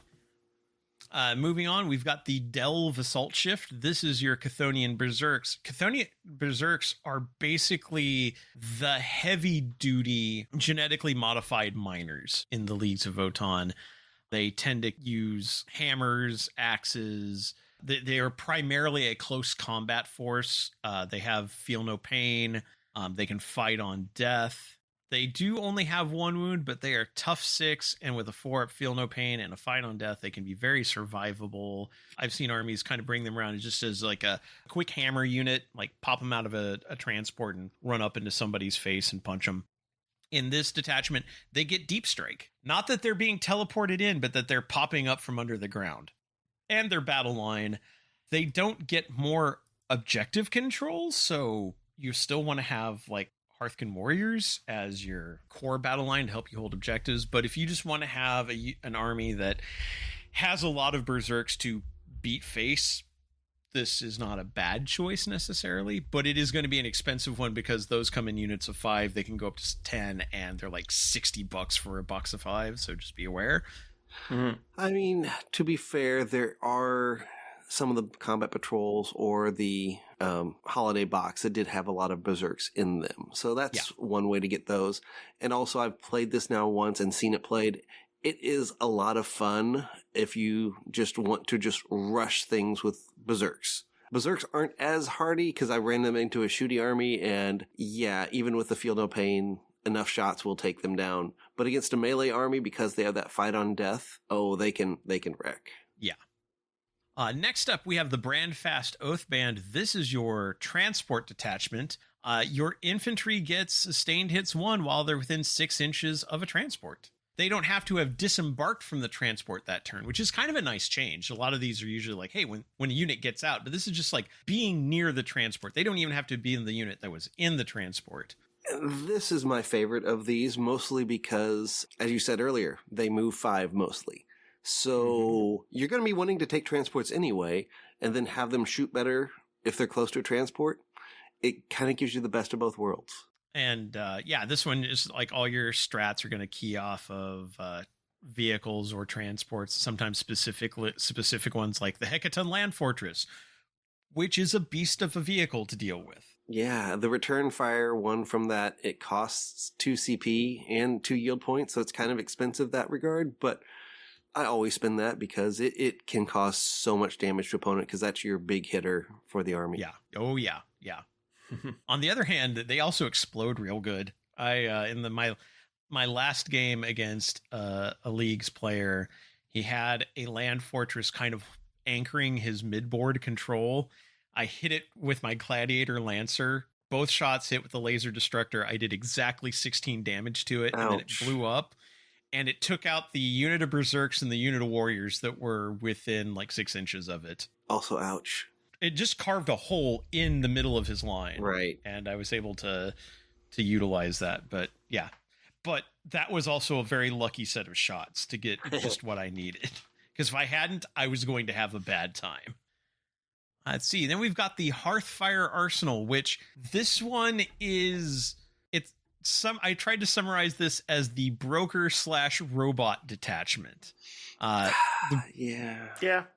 The brokers are their technicians, and this also includes the broker Thunderkin, who wear like exo frameworks to carry around heavier weapons.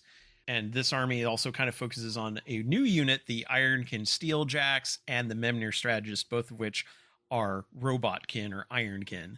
And this one also gives you more yield points and a way to spend them. At the end of your command phase, you gain a yield point for each marker you control that's not in your deployment zone and has an Iron Master or Memnir Strategist on it. And then in your shooting phase, every time a broker unit, Ironkid Steeljack, or Arcanist Evaluator, who is the Dr. Wily Mad Scientist Hair unit from your army is selected to shoot, you can spend a yield point. If you do, until the end of the phase, you can reroll hit rolls of 1. So you can earn extra yield points, but you can also spend them to reroll hits of 1. And then everything in here keys off of like Broker or Thunderkin or Ironkin Steeljacks or Arcanist Evaluator. It's very much a shooty detachment, focusing on some of the heavier hitting shooting infantry you have, because Broker Thunderkin can get work done. Yes. Absolutely. And the Ironkin can also put out just a huge number of shots. They don't harm big things, but they can hit all the like hoardy things. Yeah. Mhm. Yeah. So this one's got a lot of potential to do a lot of shooting damage. And that's it for the Codex. The Codex only had like 5 detachments in it. Yeah. And then finally we have the Hearthband, which came out actually before the Codex. And the Hearthband, I've kind of come around on this one. Originally it was it's the Einhir Hearthguard detachment, which is basically their Terminators, or the closest thing they have to Terminators, in that they are in big, bulkier suits. They're a bit tougher, more resilient. But the detachment itself doesn't necessarily need Hearthguard to work. I mean, they get better with Hearthguard. But basically, every time you attack the closest and eligible target or a target in engagement range, you reroll wound rolls of 1. And if you have a Call, Hearthguard, or Uthar the Destined, their named Call, you improve the AP by 1. And I have been playing against an opponent who's been using that detachment. And I know when the Codex came out, I wasn't as big on Hearthguard. I felt like they had been kind of nerfed somewhat. I rescind that statement. They can still put out a ton of damage. Oh, yeah, they can still put out a ton of damage. They're just overcosted for what they can do. They were nerfed for a while. They were and then they nerfed kind for a of bit. And this detachment, when it came out, also had to get revised because it didn't play well with them. Right. They're still quite useful. They are hardy. They've got a lot of firepower. The plasma guns with the extra AP against the closest target means most things don't get saves. And the extra shot within half range means they can deep strike in and fire it like twice as opposed to once. So if you've got a big squad of 10, suddenly that's instead of 10 nasty shots, you've got 20 nasty shots. Well, yeah, they'll possibly 20 nasty shots coming at you. And re-rolling wound rolls of 1, hitting at AP 4, and they've got grenade launchers on top of that for just throwing out a ton of shots at infantry. Like, they are a threat against just pretty much anything. And basically, the way my regular Votann opponent's been playing is that he's got one unit, like one big brick of 10 with a champion that he keeps in deep strike. And by third turn, he's cleared out enough space, it's not hard for him to drop it in. And they have a 6-inch teleport stratagem. And also, when they drop in, if they've already cleared something out, they're going to take something else out when they land. So he's just got another bigger hole on the board. Yeah. So used well, this detachment still gets a lot of work done. They are one of the newer armies, so they have a smaller set of units to choose from. They don't have as many characters. We are starting to get that addressed as time goes on. But if you like Space Dwarves and everything that comes along with that, Leagues of Votann are a good choice. Also, one of the few armies that got removed from the game years and years ago, teased and teased repeatedly, and then finally re-released to glorious fanfare. You mean they re-released it on April 1st to make it think it was a joke? That, and then April 2nd, they said, not joking. And you're like, well, now I have to buy them all. Well, shoot. Yep, because I made fun of them so much. You did. Moving on, a species that has done business with the Leagues of Votann, the Tau Empire. Now, the Tau Empire are kind of unique. They are not a fantasy analog. I mean, even with the Necrons, we had space zombies, space mummies, that kind of thing. The Tau Empire are something completely different. This is a caste-based alien race that focuses on advanced technology and not being afraid of technology the way humans are in the 41st millennium. When I say caste-based, their society is split into 5 distinct castes, each with a different purpose. There's the Fire caste, which is their warrior caste, the Earth caste, which is their inventor and construction crew caste. The Air caste are their pilots. The Water caste are their diplomats. And then there's the Ethereal caste, who is their leadership caste. This entire species follows the concept of the greater good. And I'm waiting for Kevin to chime in. There you go. But the concept of serve what is best for the empire beyond, not just serve yourself, and everybody works together for the greater good. And they are one of the few species that actively welcomes other species into their empire and would prefer not to fight if they don't have to. Yarp. Yeah. Like, they're basically like the exact opposite of the orcs in that regard. Yeah, we don't really want to fight, which creates some really fun interactions when they do encounter orcs. Well, yeah, which is usually now they shoot first and ask questions later. Sure. They do learn. However, when they will welcome other species in as kind of client species, and like theoretically they're all equal, but let's be fair, the Tau are the first among equals. The Tau are in charge of the empire. Some aliens are more equal than others. Exactly. And there have been humans welcomed into the Tau Empire. There have been planets that have basically gone Tau. The Imperium is not fans of this. No, they do not like. No. And there's also, depending on what lore sources you look at, and there's questions of the canonicity of some of these, because I know in one of the Dawn of War Soulstorm, when the Tau win, it's like, well, the human population kind of gets sent away to re-education and sterilization camps so that they become servants of the Empire, but they don't breed too much. Famously, the Dawn of War tie-in novels are very well written and 100% canon, so, Right. No, I'm just talking about the games themselves. Oh, yeah. You mentioned that, but yeah. Yeah, even the games themselves are not 100% canon. No. So it's like... It's Warhammer 40k. Everything's canon. Wink, wink.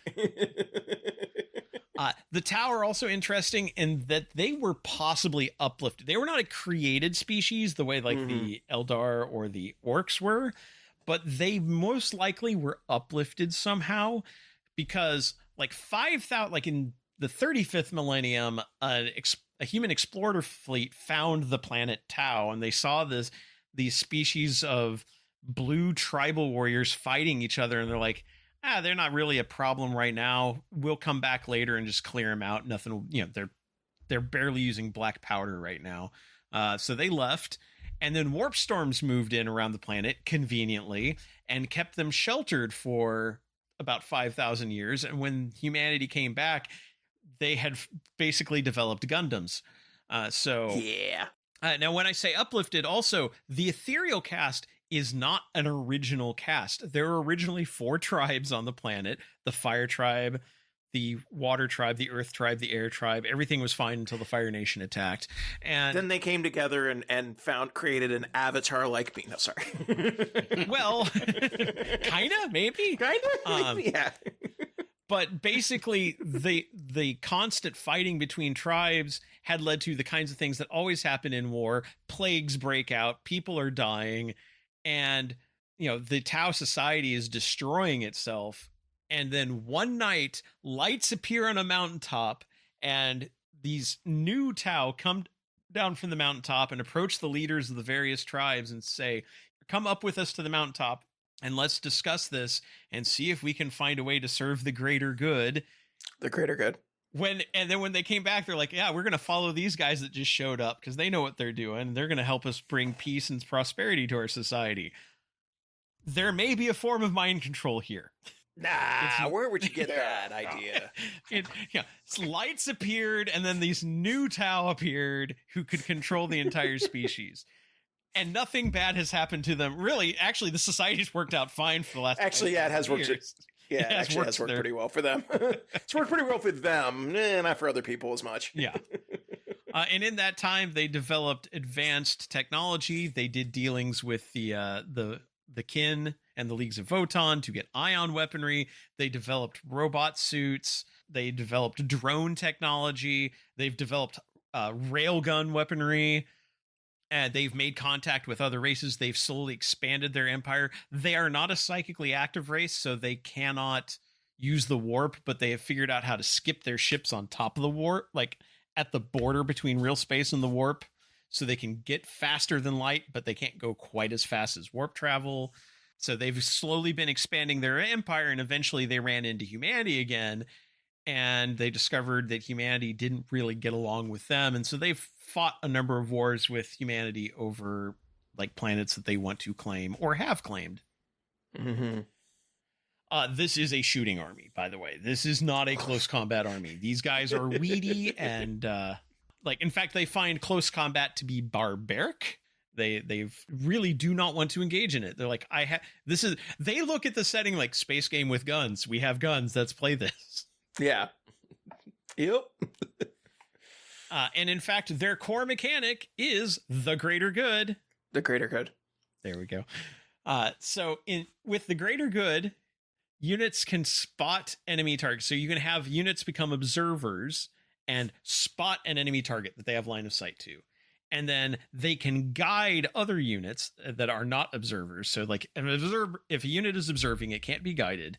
But anybody else that chooses to shoot at the unit that observer has spotted gets +1 ballistic skill against the spotted targets. Which is useful. Yeah, +1 ballistic skill, which actually stacks with other bonuses, unlike most +1s. Like it stacks with heavy, or it stacks with any other bonuses you can get to hit, which is actually a really good ability. The previous version had you having to pair off, and if you shot at anything that wasn't your spotted unit, you were at -1 ballistic skill, and that was very bad. They have fixed that, and it's no longer the case. I like the previous one where you had marker lights. Yeah, the marker lights, which Tau use laser spotters to basically mark targets. They've always been kind of like a mixed arms army. The idea like you have different forces combining their strengths to target a certain thing, which also plays into the mentality of the greater good. But the greater good. Yeah, but now marker lights, it's just like if you are observing and you have the marker light keyword, they also ignore anyone shooting at the spotted unit also ignores cover.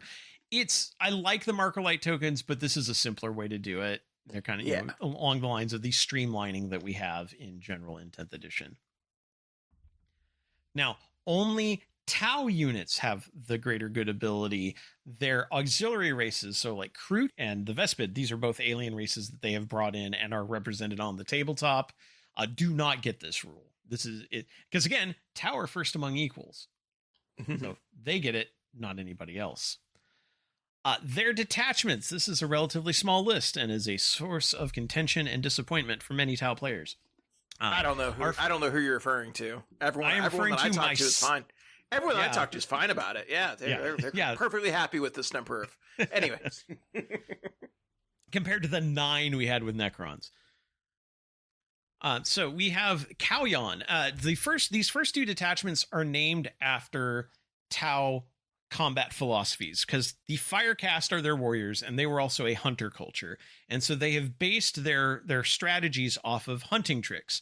So there are 2 here. First one is Kauyon, which is the patient hunter. And patient hunters, the idea is you lure your enemy into a trap, you wait until they are where you want them, and then you spring the trap and catch them unawares. The patient hunter in this detachment, you get sustained hits. Like all your weapons get sustained hits on turns 3, 4, and 5. And if you are a guided unit, you ignore penalties to hit or to ballistic skill on turns 3, 4, and 5. This one is not a popular choice because you get nothing the first 2 turns. You know, the turns of the game when most of the stuff happens. It's a little bit frustrating to use. On the other hand, the second detachment is the Mont'ka detachment, which is Killing Blow. The idea that you don't lure your opponent into a trap, you find out where they are, and you apply overwhelming pressure immediately and take them out in one hit. In this detachment, you get Assault. All your ranged weapons have Assault on turns 1, 2, and 3, and any units that are guided get lethal hits on turns 1, 2, and 3. This is a very popular detachment. This one is very good. There's the Retaliation Cadre, which is a battlesuit detachment. I mentioned that the Tau make giant robot suits. They have a variety of battlesuits, all the way from small, like roughly man-sized stealth suits for infiltration and targeting purposes, to crisis suits, which are like their standard line battle suits, all the way up to the Riptide, which is a large, like monster-sized battle suit. In the Retaliation Cadre, battle suits get +1 strength on range attacks within 12 inches and +1 armor penetration if you're within 9 inches. And you do have a 6-inch deep strike stratagem here. They used to have a 3-inch one, but it's 6 inches now. This one's not bad. Crisis suits are kind of in a weird spot right now because in the past, you could just take any kind of weapon combination you wanted on them. They have a lot of weapon choices. In the current rules, there are 3 kinds of crisis suits with predetermined weapons with very little flexibility, and each one is kind of geared towards a certain thing. So you kind of have to know what to use against what targets. It's still one of the ones I prefer to play. Okay. That said, you can now take 3 times as many crisis suits, so... That is also true. But they also get expensive very quickly. Yes. But the Retaliation Cadre is an interesting one to play, and like everything keys off of battle suits in that detachment. There's the Kroot Hunting Pack. We mentioned the Kroot. They are basically a species of carnivorous, bird-like humanoids, which on one hand have very primitive weaponry. They are still using black powder weaponry for the most part, but they've also mastered warp travel, like real warp travel. So kind of a conundrum. They are also a species that evolves not through the slow process of changes over time, but by finding things that have the genes that they want and eating them. Because they even have leaders called shapers who can sniff out what species have the traits that they most need to be stronger and better. And like, yeah, no, don't, it's like, eat this, don't eat that. And that in this case is people or other aliens. Kroot are also traditionally very squishy, but one of the few units that are vaguely decent in close combat. I mean, I wouldn't necessarily take them toe-to-toe with anything dedicated to close combat, but they'll do better than the average Tau. In the Kroot Hunting Pack, they have +1 to hit versus targets below starting strength. So if they can tag something with a wound, now they're +1 to hit it. They are +1 to wound versus targets below half strength. They have a 6-up invulnerable save versus melee attacks and a 5-up invulnerable save versus ranged, which really does help keep them alive and get into position. They've also expanded the range of Kroot quite a bit with the most recent Tau releases. So you can build a all or mostly Kroot army and have it actually somewhat functional now. Yeah, and not have to have a table with forests on it. Yes, yeah. Once upon a time, all their they were only good if there were woods nearby. That is no longer a thing, thank goodness. Especially because most boards don't involve woods anymore. They're all city ruins. In which case, Kroot used to be useless. Now they're actually passably decent. Yeah. Then we've got the auxiliary cadre, which is still a Kroot detachment, also a Vespid detachment. The Vespid are an insect race that are also members of the Tau Empire. Vespid don't actually speak the Tau language. They speak more with like clicks and pheromones. But the Tau created a special translation hat that leaders can wear, basically like a communication helmet that can allow them to allow the leaders to understand what the Tau have requested and then pass that along in Vespid language to the Vespid. Could be mind control, don't know. Totally not mind control. Totally I don't know what you're talking about. Why would you even bring that up? It's totally not mind control. and when I say mind control, let's just put it this way, because there's one aspect of the Tau that I have not mentioned, and that is the Farsight enclaves. Commander Farsight is a Tau leader from the Firecast who was sent on a mission with an entire cadre of fighters. And as all Tau expeditions do, he had a unit of ethereals to lead and advise them. And for some reason or other, during the campaign, all the ethereals got killed. And once the ethereals were gone, Farsight started realizing, wait a minute, the ethereals are stupid and were giving us bad advice the whole time. We should just do our own thing. We don't need them anymore. This is considered a cardinal sin in the eyes of the rest of the Tau Empire. So they are considered horrible heretic renegades. Whereas there's a number of members of the Tau Society who keep like going over to the Farsight Enclaves. Go like, no, wait, this sounds like actually pretty good.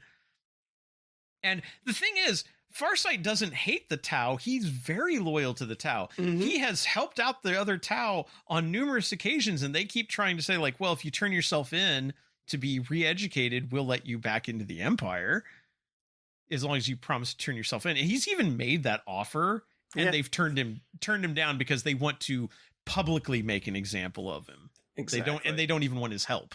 And also, like, he's also the rarest thing in Tau Society. He's actually like decent in melee. Yes. Now, granted, he's decent in melee because he has a sword that steals your lifespan and gives it to him. Look, use whatever tools are available to you. Come on. Technically, he doesn't know that that's what it's doing, but he has thoughts. He has thoughts. He knows it's not good. Yeah. He's like, I should be dead many years over by now. Why am I still alive? And it is straight up stated in the story, like, if he ever found out exactly what was going on, he'd probably kill himself because he would, like, Farsight is one of the closest things we honestly have in 40k lore to a damn lawful good character.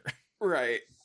Like, he's honestly like a hero. He is honestly, I would honestly say he is a true hero in 40k who does not really want bad things for anybody besides the enemies who are trying to destroy his society.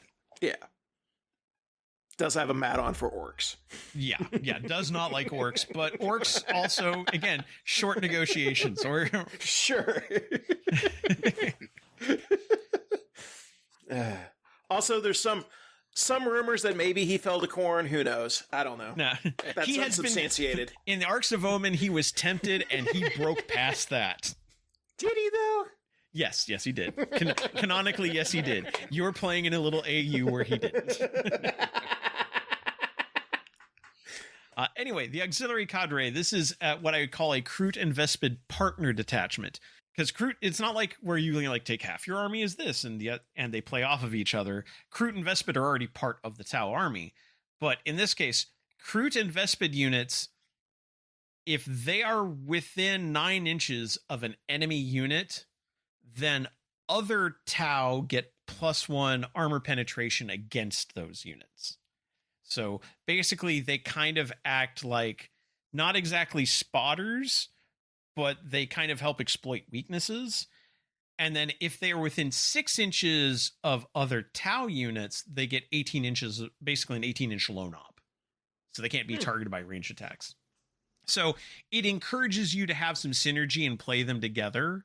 And I've seen that one actually used in interesting ways too. That was one they added last Grotmas in 2024. And it's an interesting ad.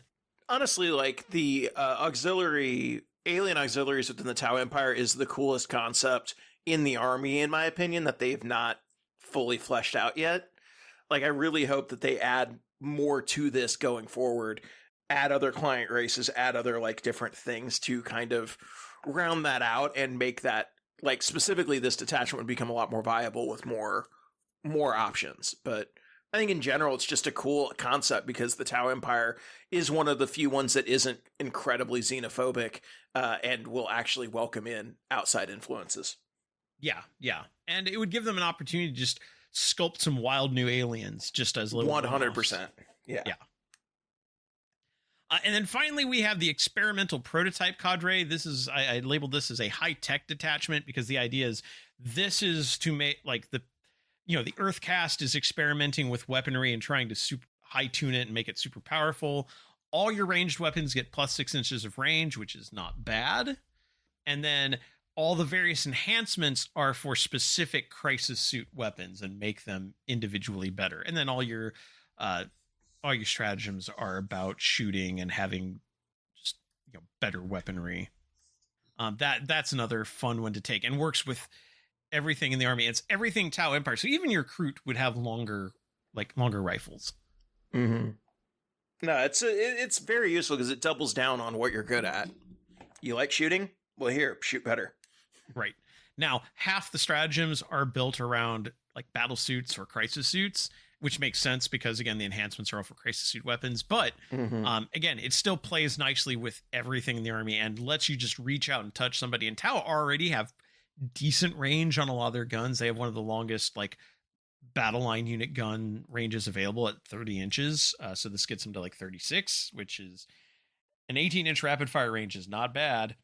Yeah, the standard pulse rifle is like the best base weapon in the game. Like it is, yeah, it is better than anything. And then adding an extra 6 inches to that, that's awesome. Yeah.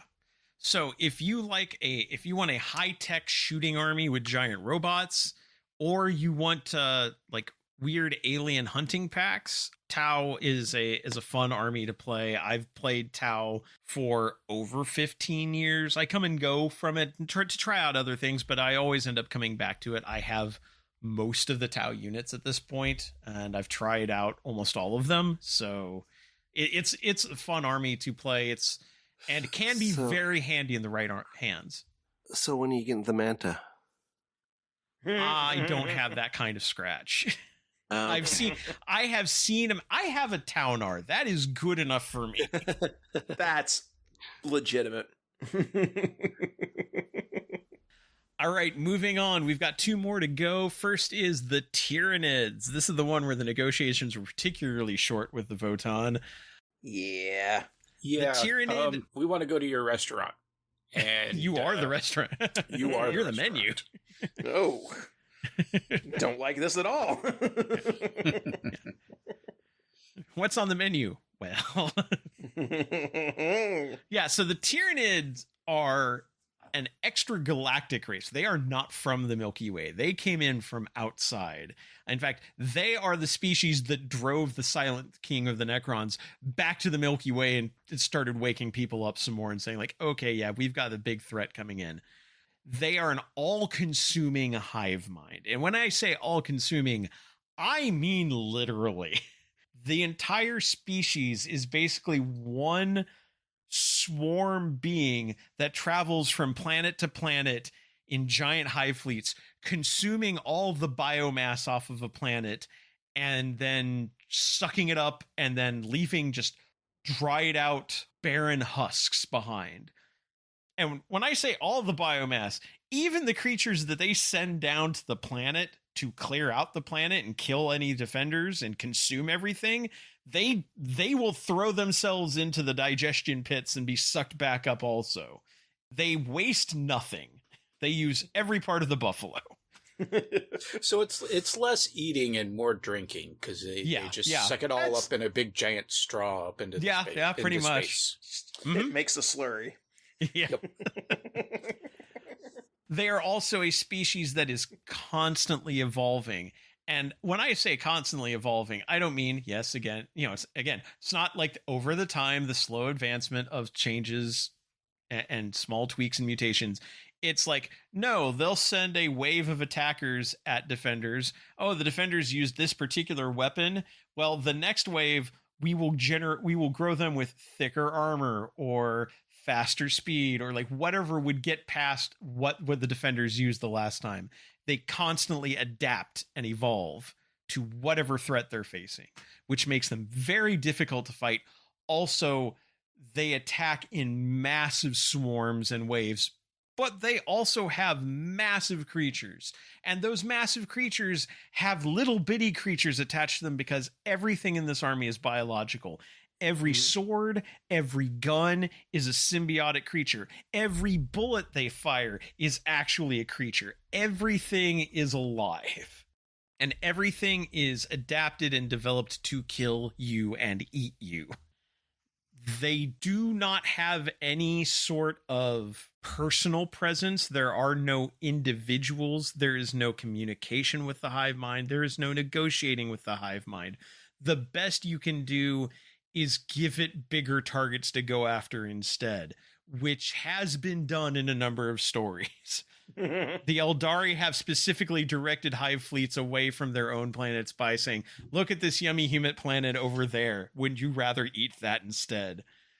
They are psychic, but not in a way that interacts with humanity's sense of psychic ability. They do not really interact with the warp, but they do communicate using some sort of telepathics. And because again, they are a hive mind, every creature is connected, but it creates massive fields of psychic static called the shadow and the warp, which blocks like psychic communication. So often the Imperium, like if a planet comes under Tyranid attack, they can't get the word out because their astropaths can't send messages past the shadow.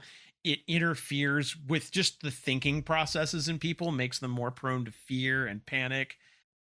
And so it's an absolutely like mentally and emotionally debilitating thing when a Tyranid fleet attacks. Fortunately, there is a weakness in Tyranid armies, and that is, again, this is a hive mind, but that hive mind is controlled by various nodes. There are creatures that are known as synapse creatures, and they are kind of the linchpins of the army. If you kill the synapse creatures, the other components just kind of revert back to animalistic behavior without any sort of coordination. They're still dangerous because they're still living weapons, but they don't follow any cohesive plan anymore. So if you can kill the synapse creatures, you might actually have a chance to inflict enough damage on the hive fleet to drive it away and encourage it to go after other targets, or maybe even wipe out a particular tendril of a hive fleet. But the hive fleets are gigantic.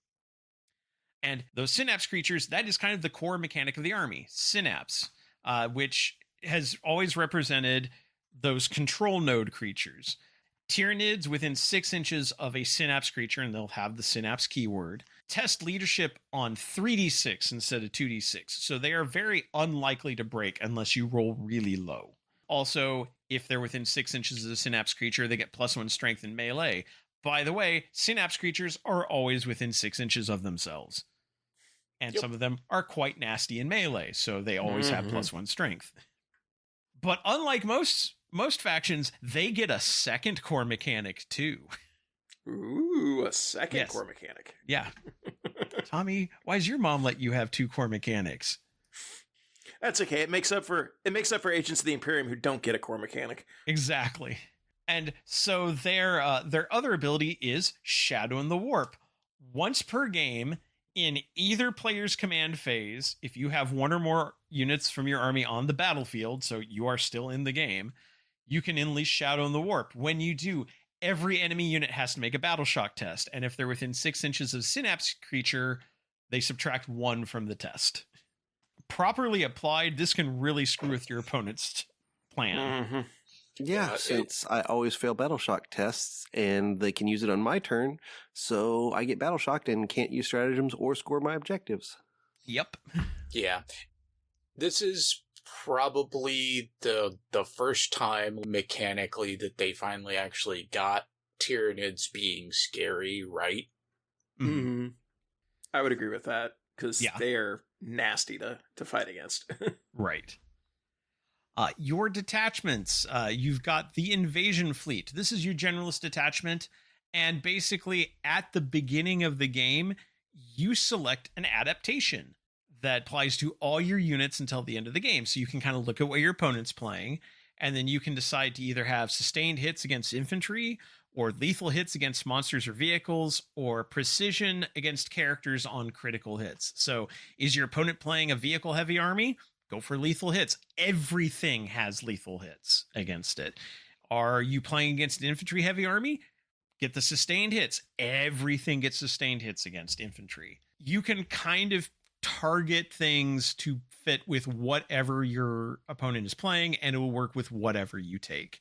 And everything here works really well with pretty much anything. So it's a good, can't think of anything else, don't have a particular focus. This will work for any Tyranid army. There's the Crusher Stampede, which is your monster detachment. And oh boy, do Tyranids have a lot of monsters to choose from. Yep. Lots and lots of big monsters. Nidzilla is the name for a army that is mostly Tyranid monsters, and this one will definitely fulfill that need. Every time one of your Tyranid monsters makes an attack, you add 1 to hit if you're below starting strength, add 1 to wound if you're below half strength. So your monsters just get nastier the more hurt they get. And in addition, if they're at starting strength, they get +2 OC to help you to kind of make up for the fact that you're not taking as many swarms of troops as you are taking big monsters. But don't worry, you have lots of monsters to choose from. 6 different characters and a good 15 units. You've got lots of options that can do everything from shooting to melee to killing psychers to spawning more units. Yep. So yeah, you've got options with this detachment. So if you like big stompy creatures, this will definitely get the job done. On the other hand, if you like little gribblies, you have the Unending Swarm detachment. This is based around units that have the Endless Multitude keyword, which are Gargoyles, Hormagaunts, Termagants. Those are all battle line units. And then Nerogaunts, which is a newer one they introduced, which is not battle line. But mostly this is going to be those first 3, Gargoyles, Hormagaunts, Termagants. And basically, every time an enemy unit shoots, if they kill a model in 1 or more Endless Multitude units, they can surge move, which gets them a free D6 inch of movement, and that can get them within range of within engagement range. So you can shoot them, they're just going to get closer. And then everything in here keys off of that Endless Multitude keyword, which means it's going to be lots of shots, lots of attacks. None of them will be super powerful, but the idea is that hopefully they will overwhelm your opponent. And this would be a detachment to play, basically play a jail army where you flood the field with so much stuff that your opponent can't move through it, which is not necessarily a fun army to play against, but is definitely a strategy you can use. Then we've got the Assimilation Swarm. This is a Harvester detachment. Harvesters are a particular subset of units. There's only a handful of Harvester units. It's not a lot. Harspecs, Norn Assimilators, Psychophage, Pyrovores, and Ripper Swarms. It's a very small list, but in your command phase, if you're within 6 inches of a Harvester unit, the Harvester unit can pick one unit within 6 inches of it and help it regenerate, in which case it loses D3+1 wound, or it gains D3+1 wounds, or it gains 3 models back if it was an Endless Multitude unit. Otherwise, it gains 1 model back. This detachment used to be overly specific about where your units were and in relation to like having objectives and stuff. Yes. And it was just terrible, really. It was a really good benefit that you never got to really take advantage of, and they just streamlined it down to where it actually works pretty well now, I think. Yeah. The hardest part of this is there's just not enough harvester units to really make it great, but it's better. It's definitely better and more playable now. Yeah, because in fact, originally the Norn Assimilator, I don't think was a harvester unit either. No, it wasn't. They added that later, so. Yeah. Then we've got the Vanguard Onslaught Detachment. This one is for fast melee. Basically, all your Tyranids can fall back in charge, so which means they don't get stuck in. And then Vanguard Invader units, which is actually still a pretty solid list. It's 6 characters, a battle line, and like another 8 or 9 units, including some core units like Gene Stealers, can advance and charge as well. And you've got a lot of stuff that gives you like stealth, precision, being able to go back in reserves. Yeah, this one's really solid. Just any like extra basic movement that you can get out of an army tends to make it better. Yeah, and all the units here that they're listing are really nasty in close combat. So getting into charge, and remember, you still have the synapse rule, so any of those that are synapse which are going to be like your leader units, are also going to be like +1 strength in combat. So they're going to be particularly nasty. So yeah, this one's really good if you just want to rush your opponent with or just fast creatures. Then you've got the Synaptic Nexus, which is a synapse-focused detachment. And basically, at the start of the battle round, you have one of 3 abilities you can choose. You can only choose each one once, and they last for the full round. And it's basically, when a Tyranid unit is within synapse range, not only do they get the normal synapse benefits of the 3d6 leadership and +1 strength and melee, they can also either get a 5-up invulnerable save, +1 to advance and charge rolls, or +1 to the hit roll. You'll see a lot of use of that 5-up invulnerable one. When this detachment came out, like that's what people immediately honed in on, because invulnerable saves is something that traditionally Tyranids have not had a lot of access to. Yeah. And that alone could like help an army survive the first or second turn and get into position to do whatever they need to do. Yeah, and I think they have a stratagem that lets them pick one again. Yeah. If I remember correctly. Let's see. Yes, they can use one that's already been used just for one unit. Like one unit gets that synapse ability. But that means a second unit could have a 5-up invulnerable or something like that. Like it could be very useful. Yes. At the right time. No, this one's a solid detachment, very useful. And then they've got 2 others beyond the Codex. There's the Subterranean Assault. This one is a burrowing/tunneling detachment. So first off, every Tyranid can reroll a hit roll of 1. That's just generally useful. But then there's a list of burrower units, which Raveners and the new hyper-adapted Ravener kill team, and then Molochs and Trigons, which are traditionally, like lore-wise, units that burrow up from underground. When they are set up on the battlefield from reserve, so if you tunnel them up, then you get to place a marker on the board, and that marker now becomes a point where units can deep strike out of from reserves. So they basically tunnel up, which is something they used to be able to do in like an older edition of the game. And so they brought it back for this detachment. You can basically have an army that tunnels up with these big creatures, and then a whole bunch of little Gribblies spawn out behind them and like flood out of these tunnels and attack the enemy. You have to be set up within 9 inches of the tunnel marker and more than 6 inches away from enemy units. Considering the average charge range is on 2d6 is 7, you're probably going to be able to get into charge range. So having like Gene Stealers or Hormagaunts pop up, that you're in a good place with this detachment. And then finally, the most recent one, the Warrior Bioform Onslaught. Tyranid warriors have been a unit that's been in the game since the Tyranids were introduced in 2nd edition. And in 10th edition, until recently, they really weren't that great. They weren't nearly as useful as they had been in older editions.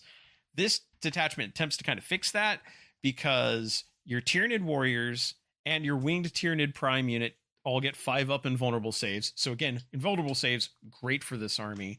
And then your various Tyranid warrior units, which are ranged bioweapons and melee bioweapon options, become battle line and get OC3.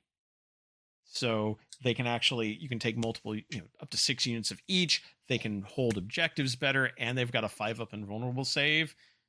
Very, very solid. And we've got he's not out yet, but there's going to be a Tyranid prime on foot, who I'm assuming will also, this will probably be updated to work with that as well. Yeah. And so, yeah, this is just, everything's focused on Tyranid warriors. So if you want to use Tyranid warriors, which does let you have an army with a slightly lower model count, but still have some good punch to it and be able to hold objectives and such, this is a good choice. They're a decently interesting kind of medium infantry unit that didn't get enough love, earlier. No, they didn't. And yeah, if you want to have something that's bigger than the little Gribblies, but not quite a full-blown monster, Tyranid warriors are a good middle ground there. So yeah, if you want to play something that doesn't necessarily have a lot of personality as far as flashy characters or anything, but you just want to play just a monstrous horde, Tyranids are a good choice. They're also a good choice if you like color, painting and wild color schemes, because there's so many ways you can paint up different hive fleets. They've got some very standardized ones. I know, Richard, you're doing one based off the Phyrexians from Magic.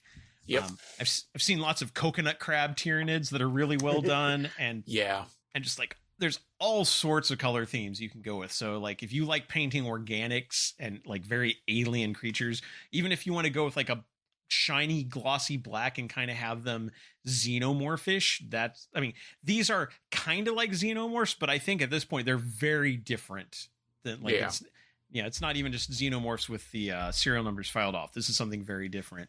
If you like the idea of playing something very alien and that just wants to eat and consume, Tyranids are a good choice.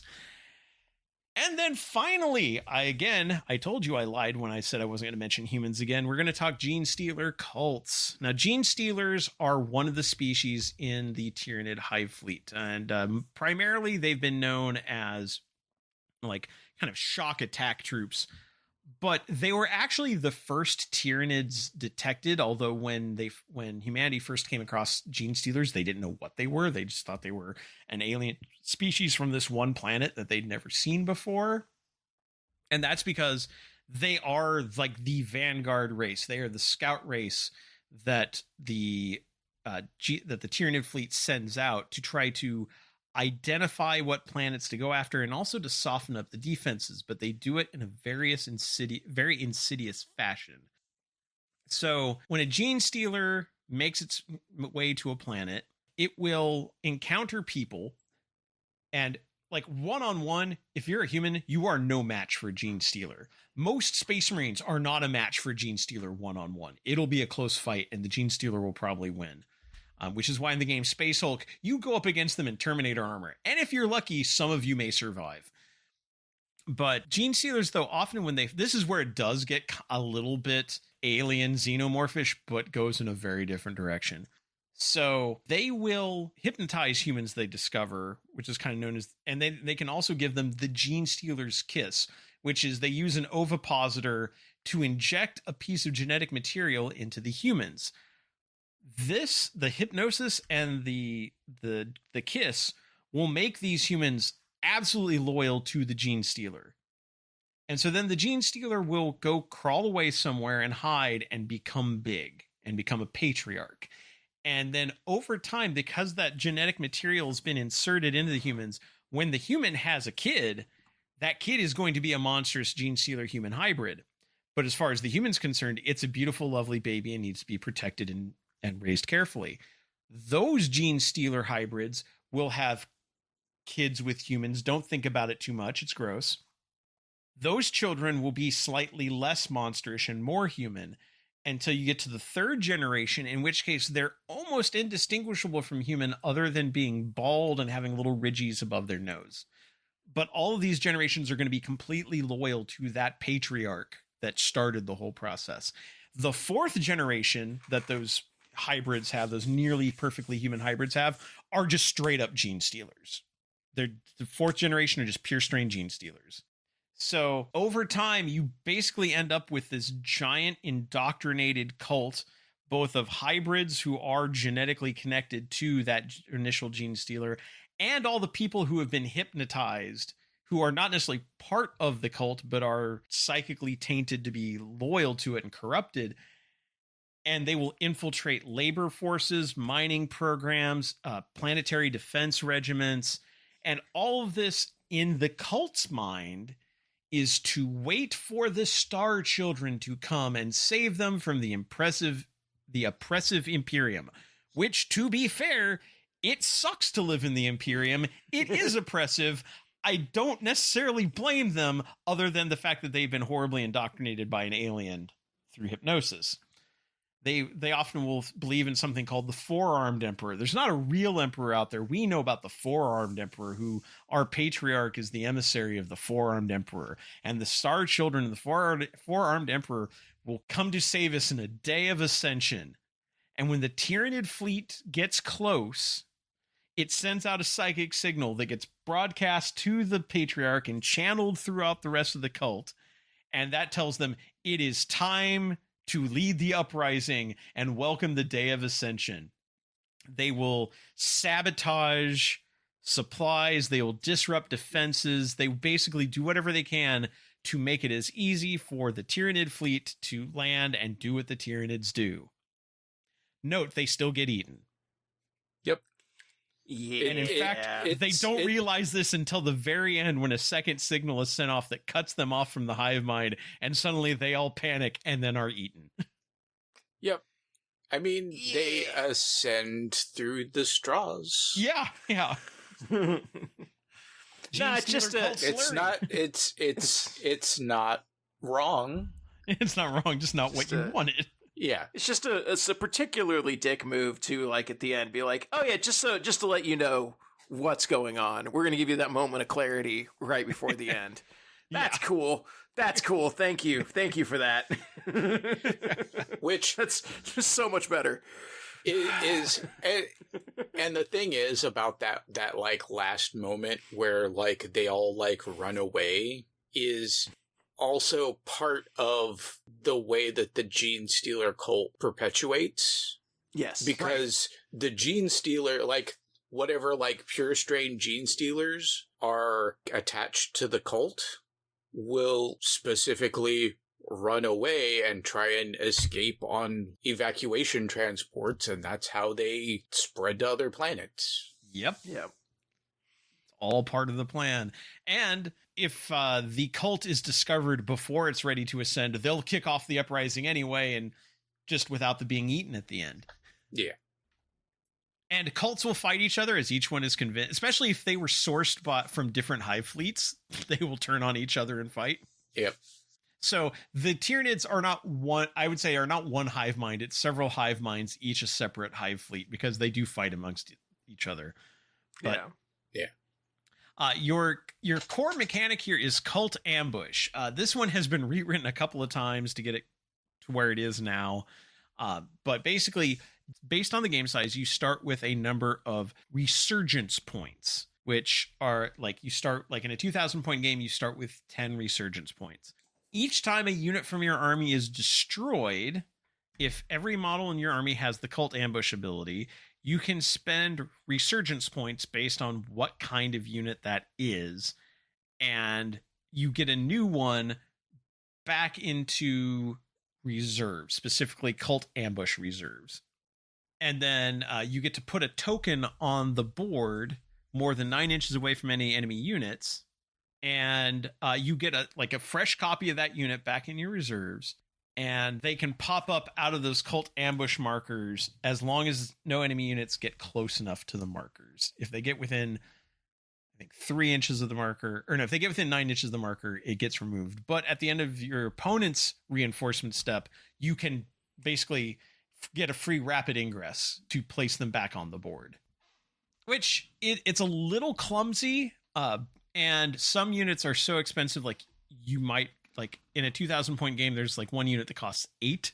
So like a unit of 10 aberrants, which is a hard hitting melee unit, you probably won't get to bring back too much else.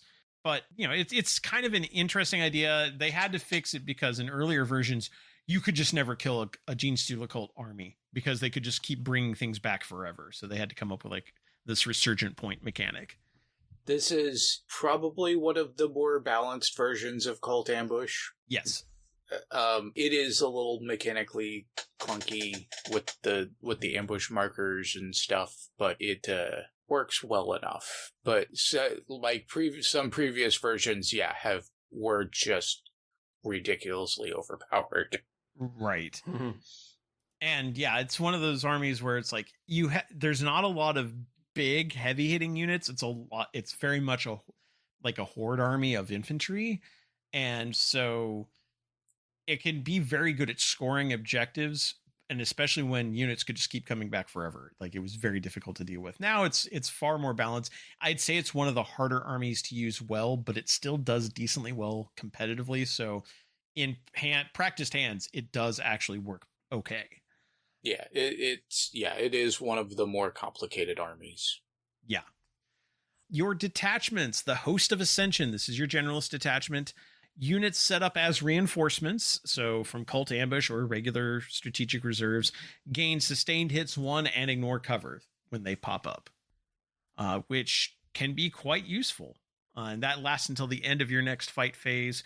So if they are set up via Cult Ambush on your opponent's turn, they would still have it through your whole turn. But if they're set up on your turn, they only last that turn. And again, this one has stratagems that are just generally good for various like infantry or battle line units. Some focuses on deep strike, and a lot of this army has deep strike to represent the fact that they are just pop up from anywhere. Like this is an army where you can't quite null deploy, but you can deploy very cagily and bring things up on the board wherever you need them to represent them popping up out of underground tunnels and getting surprise on you. There's the Xenocreed Congregation. This is a character-focused attachment specifically on the three of the characters that were in like the original Gene Stealer cult release. So in this detachment, hybrid units, which are like acolyte hybrids, neophyte hybrids, if they're hybrid metamorphs, if they are led by characters, they get to re-roll advance and charge. And Magus characters, Primus characters, and acolyte icon wards get feel no pain 3 up while they're leading a hybrid unit to represent the fact that so if anybody goes after them with like precision attacks or something like that, it's to represent the hybrids leaping in the way and defending the leaders. There's the Biosanctic Brood Surge, which is what I call the melee, and I'm using air quotes here, monster detachment, because they don't really have monsters per se. But they do have units called aberrants, which are basically really big, muscly, mutated hybrids. They do have pure strain Gene Stealers on here, and then there's the Biophagous character, who is a character who helps create aberrants by modifying them with like toxins and chemicals and such. Any Biophagous unit, aberrant unit, or Gene Stealer cult unit gets +1 on their charge rolls, and those units also get +1 attack on the charge. And basically everything in that detachment keys off of those particular aberrants, Biophagous, pure strain Gene Stealers, Gene Stealer, or Abominants and Patriarchs, which are like the character versions of aberrants and Gene Stealers.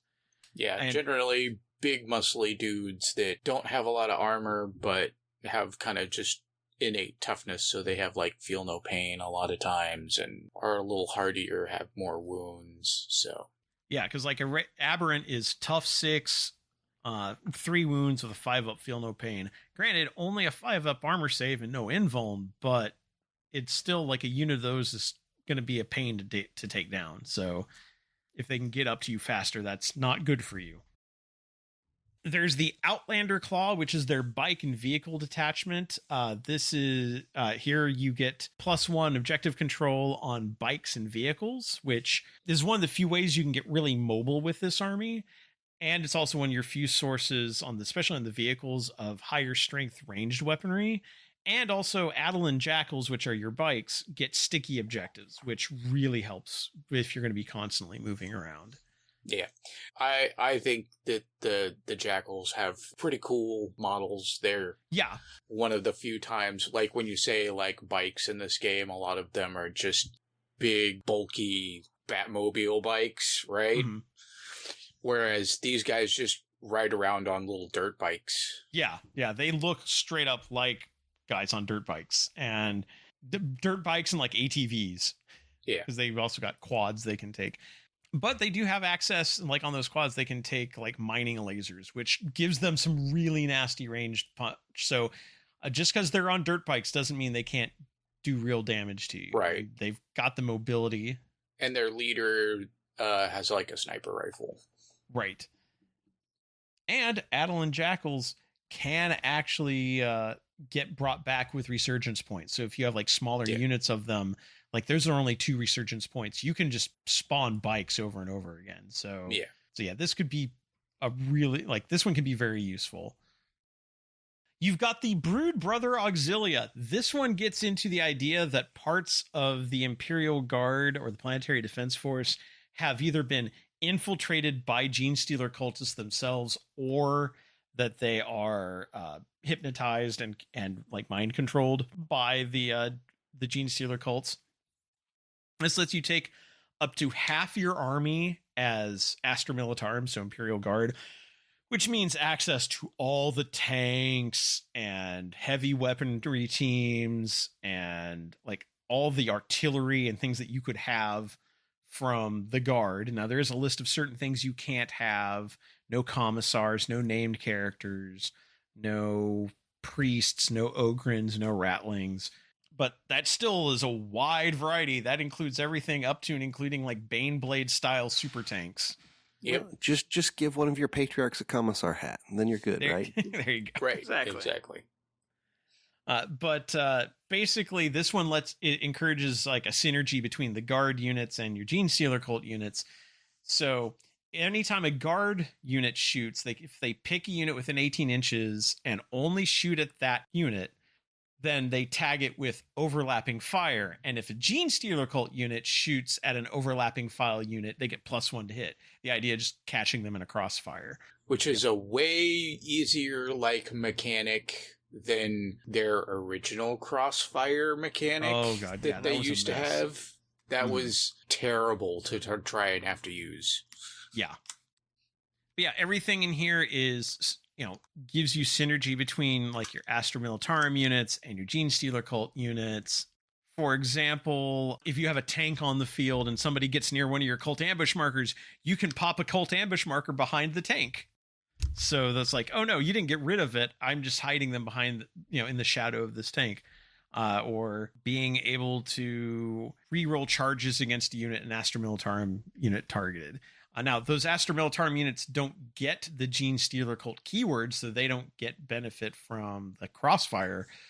But this still gives you access to some really nasty weaponry that you do not have in this army. And there's a lot of fun modeling possibilities here. They make conversion sets with different heads that you can put on guardsmen to give them the Gene Stealer cult Ridgies and everything, and Gene Stealer cult symbols to mount on the tanks. And definitely a fun one if you've got if you like have a couple of armies and just want to splash in some Gene Stealer stuff and you already have Guard, or vice versa, you already have Gene Stealer cults and you want to add a few tanks. This is a good way to do it. Yep. And then finally, we have the final day. We mentioned like what happens on that final day when the Tyranids show up. And I do want to read the description just to make sure this is clear in everyone's mind. Every Gene Stealer cultist wishes to witness the Star Children's arrival and ascend to join them in blessed oneness. They believe this will be a transcendent experience, a sublime reward for their devotion. The reality is altogether more hideous. As the Tyranids approach through the void, the utterly alien hive mind assimilates the more nuanced brood mind of the cult. Many faithful die from psionic shock. Others are freed from Tyranid mind control only to go mad with horror as the truth is revealed. The rest become short-lived puppets for the first waves of Tyranid vanguard organisms descending on their world.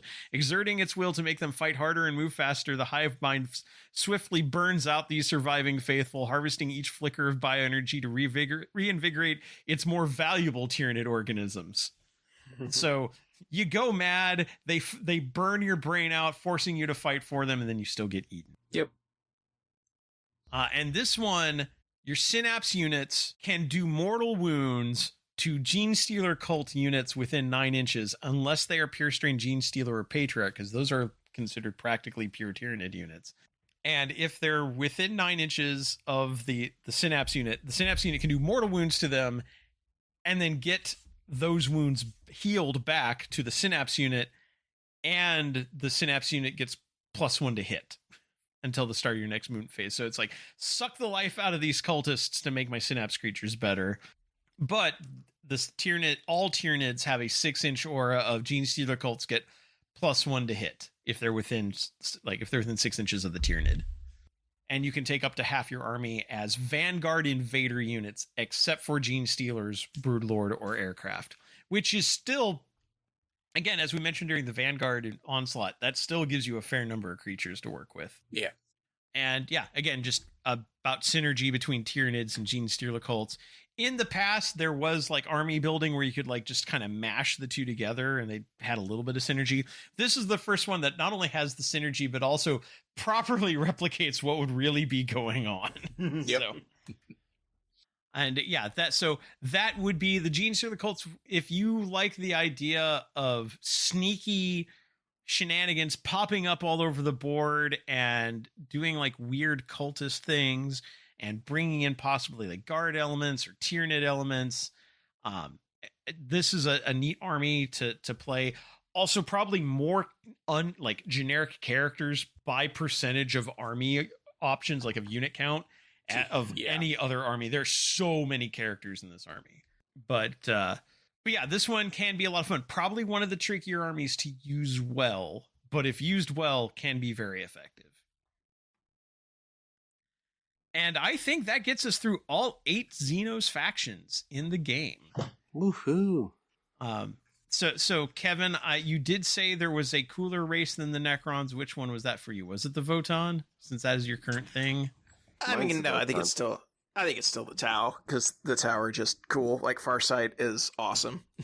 But like, the thing I like about the Xenos armies in 40K though is the fact that they do cover this broad spectrum. You have, your comic, silly kind of like not very serious. You have your ancient horrors. You have your dying race. You have your young dynamic races.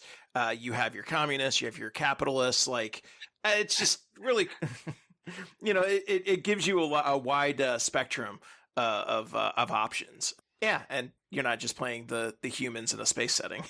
Or compared to what we've done so far, you're not just playing humans in power armor. Right. Yeah, exactly. Like you get some very, very different options, all of which play very differently.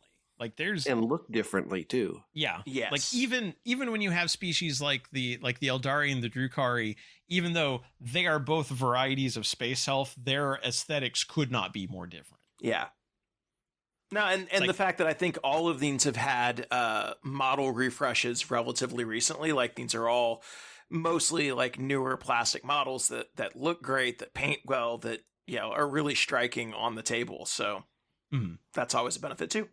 Yeah, all of these have distinct looks, distinct flavors. Some of them have more lore than others. There's some really good like books about Eldari and Harlequins. There's not a lot of books about the Necrons, but Infinite. The ones they have are bangers, though. Yeah, they're really solid. Orcs are like fun whenever they show up in the story. Like I said, the Votan have probably the least written about them, and that's just because they are the newest. The Tyranids, they do have a novel. Tyranids tend to only show up as villains or as antagonists because they don't have a character. They don't, it's like nothing is written from the Tyranid perspective, but they're always an all-consuming threat when they show up. I think it is interesting. Like the lore recently has actually been hinting at the fact that the Tyranids might actually be fleeing from something even worse. Yeah. Oh, that's not good. That's not good at all. It's probably fine. It's probably fine. Yeah. It's fine. It's fine. Maybe the Silent King saw more than Tyranids. That is always possible. Yes. Yeah. But yeah, there is a flavor of Xenos for pretty much anybody in any interest. So if humans or chaos are not your thing, if Space Marines kind of leave you cold, there's definitely options here in these various Xenos races. And again, some of these like the Votan are still being expanded upon. They're are relatively new. Some of these have been well established since the early days of the game, but still have a lot of things going on with them. So lots of options here. Next episode, our last faction focus, we will, now that we have set the scene of the various things that exist around the Imperium of Man, the various threats that they face, what factions have grown up in the Imperium of Man to address these issues and deal with these threats. And that is going to be our final one in our next episode, Faction Focus Imperium, which is going to be everything else we haven't covered so far. But that's in a couple of weeks. Until then, from all of us here at Preferred Enemies, I'm your host, Rob. Kevin. Dennis. And Richard. Good night, good gaming. And remember, there's no really bad aliens. Okay, maybe a couple.